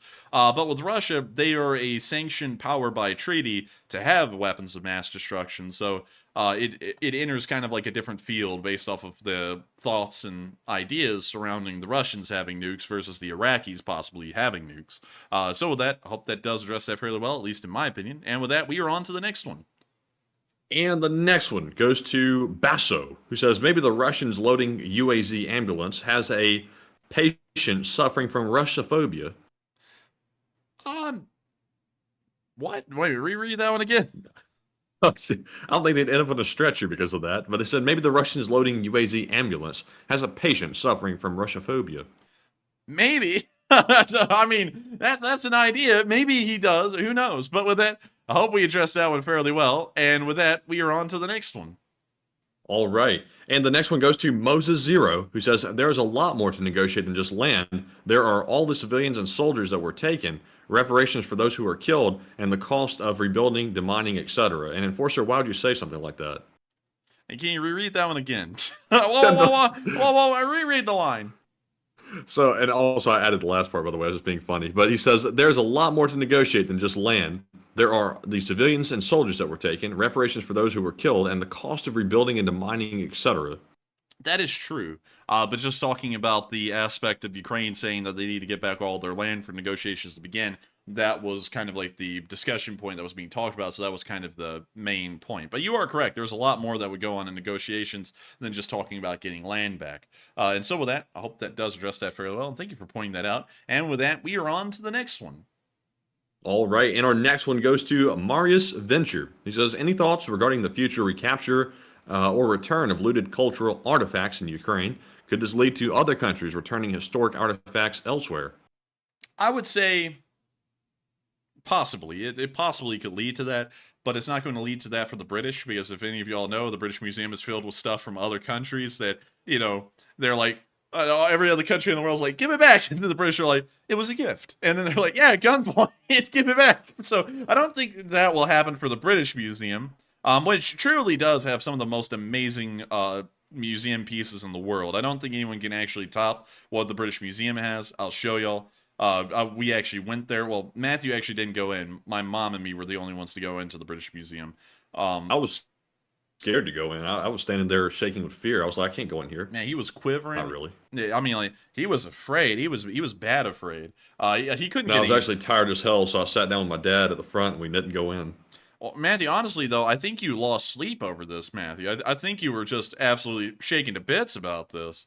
You know, it was terrible. It was terrible. I'm just kidding. About that. Terrible. No, man, terrible. I'm telling you, I get no respect around here. But you can see some of the artifacts they have. These are actually, I believe, Assyrian, if I remember correctly. And they have loads of stuff. I mean, like, you know, sarcophagus or sarcophagi. They got 1 million of them. It's a really sarcophagi. What the hell? That's the plural. That's the plural, Matthew. I think. But anyways, yeah, I think I have to say I think on that one because it's like I don't really know if that is. I don't want to say that for sure. I don't think it is. But with that, I hope we address that fairly well. I don't know if that is the plural for that word anymore. But anyways, oh, now the map's not loading. Hope we address that kind of fairly well. Maybe it would lead to that. Maybe it won't for some countries. But with that, we are on to the next one. Man, Enforcer, it sounds like you're gonna lose some sleep over that. Oh man, oh man, I'm gonna be tossing and turning. I'm gonna be traumatized from something we didn't even do. But with that, we are on to the next one. All right, our next one goes to Private Public 77, who says, "Do you guys think Australia should dig up its F-111s and give them to Ukraine?" Yes, you heard me. Australia buried its fleet of F-111s. Now I'm not gonna lie with you. If a plane's buried, I just say leave it. There's no way to really recover that thing and make it usable, in my opinion, at that point. But you know, if there was a way to make them usable, I would say yes, they could do that, and I would support it. And any support's better than no support. So F-111s would probably be quite nice for Ukraine. And so with that, hope that does address that fairly well. And with that, we are on to the next one. And the next one goes to Jack, who says NATO, Stoltenberg, said some members, for example Poland, might unilaterally decide to enter Ukraine to help defend, and if Russia retaliates, then it would be game on with all of NATO. And thoughts? Sadly, it wouldn't be, because NATO is a defensive pact that deals with attacks against a country that is not offensively involved in a war. So sadly, that actually would not cover Article 4 and Article 5, because if that was the case, the United States could have called up Article 4 and Article 5 in the Vietnam War and also in Korea as well, and it was not possible because NATO is a defensive pact, and it's designed to where a country can't get engaged in an offensive war and then call everyone else in. It's for if the alliance gets attacked, then you can call everyone else in.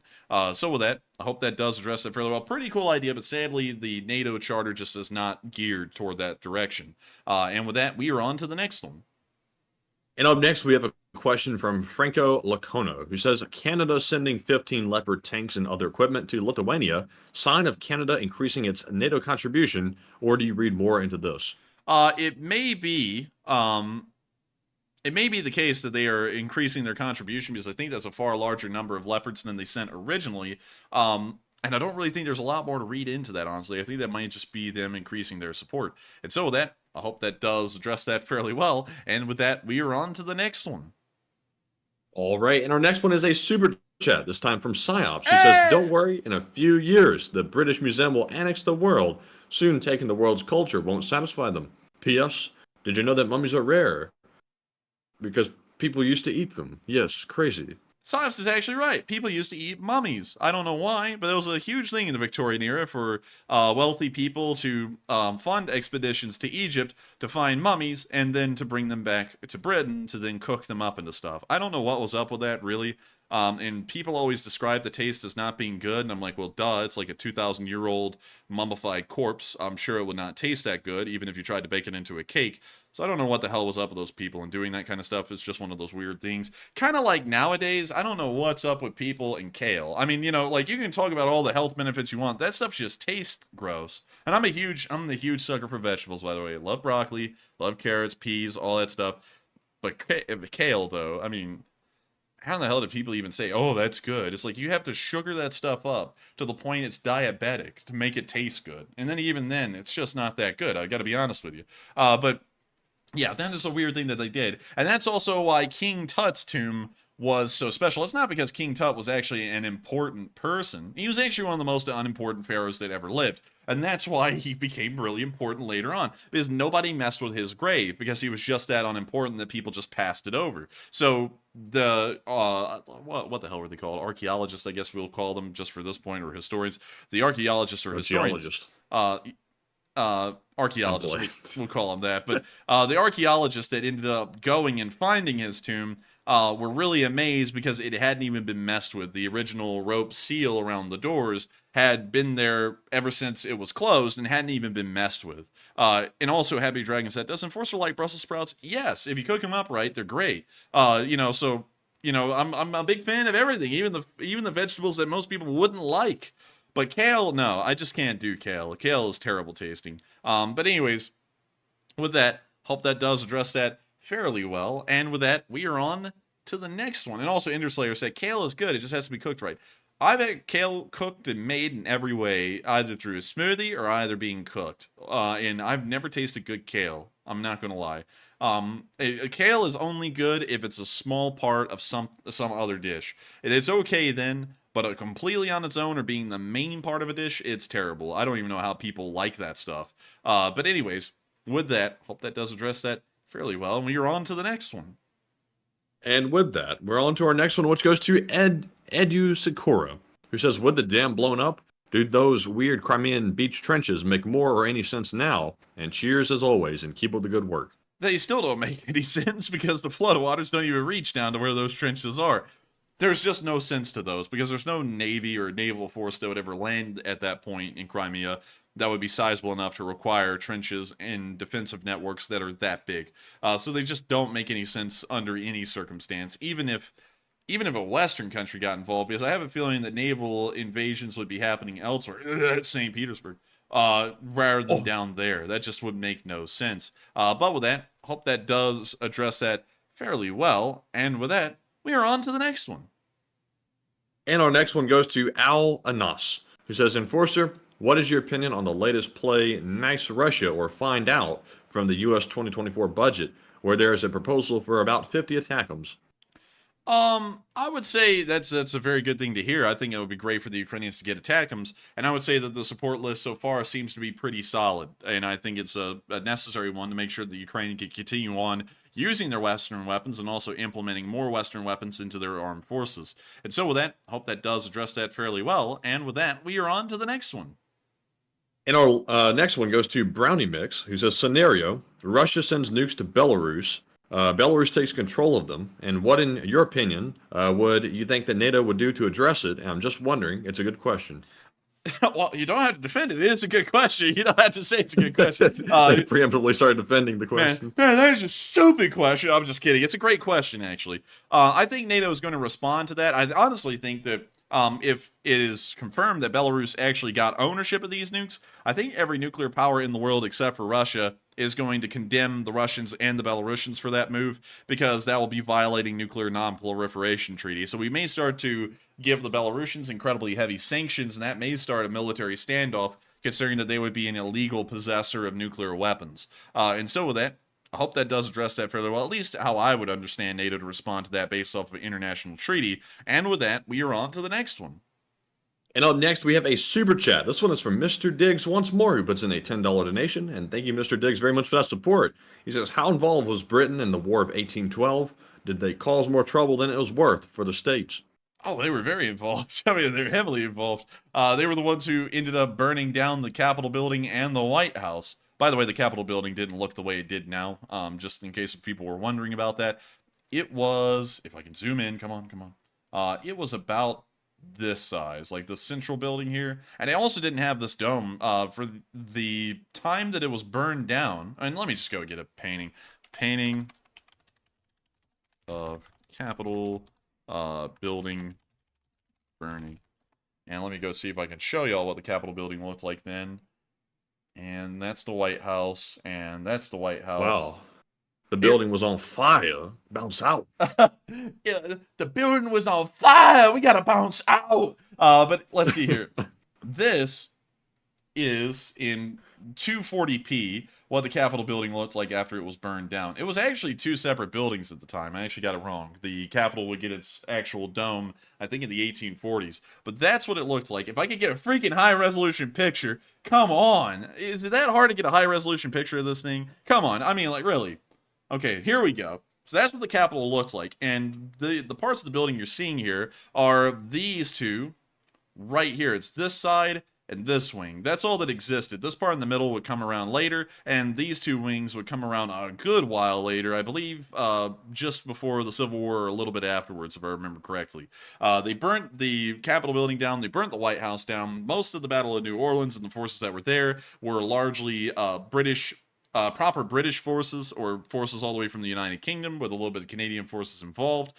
So yes, I would say the British were heavily involved in that war, but of course Canada had a large part in the war as well, mostly along the border region in between the United States and Canada, because once again, the War of 1812 and its original goal was actually to end up annexing Canada, but that was kind of lost in history for a little bit, and now it's kind of finally returning in the modern world, because people are starting to find the excerpts and the writings of people who were involved in Congress at the time, where it was commonly heard on the House and Senate floors that they should invade Canada and annex it, because it would be as simple, according to Thomas Jefferson, quote for quote, as simple as marching. And so that was what the whole war was about. So the British were heavily involved, Canadians were heavily involved, and of course the United States was greatly involved, because, you know, they were the ones starting the war. But with that, hope I addressed that fairly well. And with that, we are on to the next one. And thank you so much once again for the support and helping this channel to keep on running.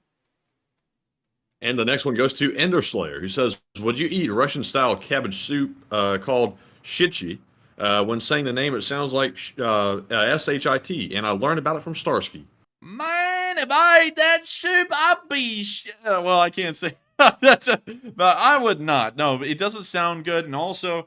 You know, if you're eating like a cabbage soup that has that name, and if it's really oily, and I'm assuming it is, I'm sure that really schlicks you up, if you know what I mean, intestinally. Ew. And Wow. I would not eat that. Oh my! But with that, oh my, that was a little too overdone, man. You gotta, oh my! But anyways, with that, hope we addressed that fairly well. We are on to the next one. All right, and with that being said, as the saying goes, we are actually down to our last live chat question of the spreadsheet. I haven't seen any more come in, so I think this might be it. So, Enforcer, would you like to go through the spill?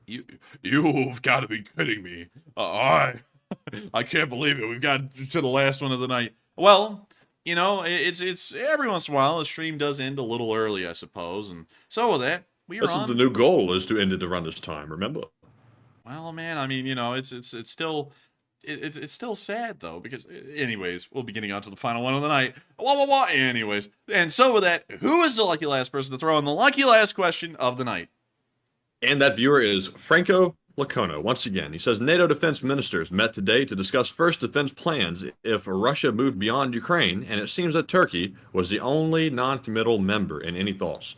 I would say not really a lot at the moment, because I'd have to research and look into that a little bit more. There may have been a reason that they weren't But at the moment, I wouldn't have any thoughts on it because this situation is brand new to me, considering I haven't heard about it until y'all brought it up on the stream. So I'll have to go and look into that a little bit more.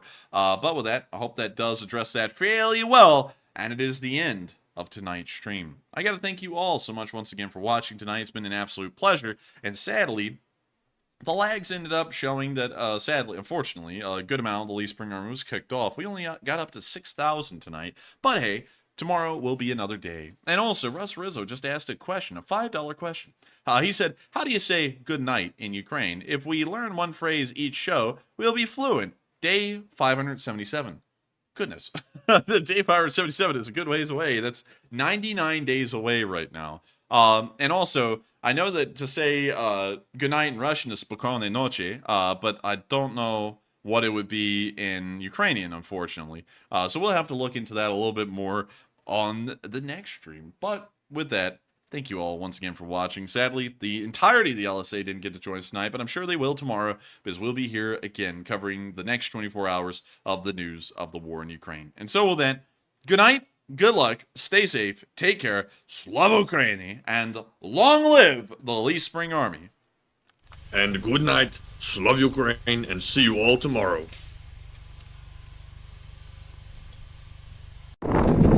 Yes. The lead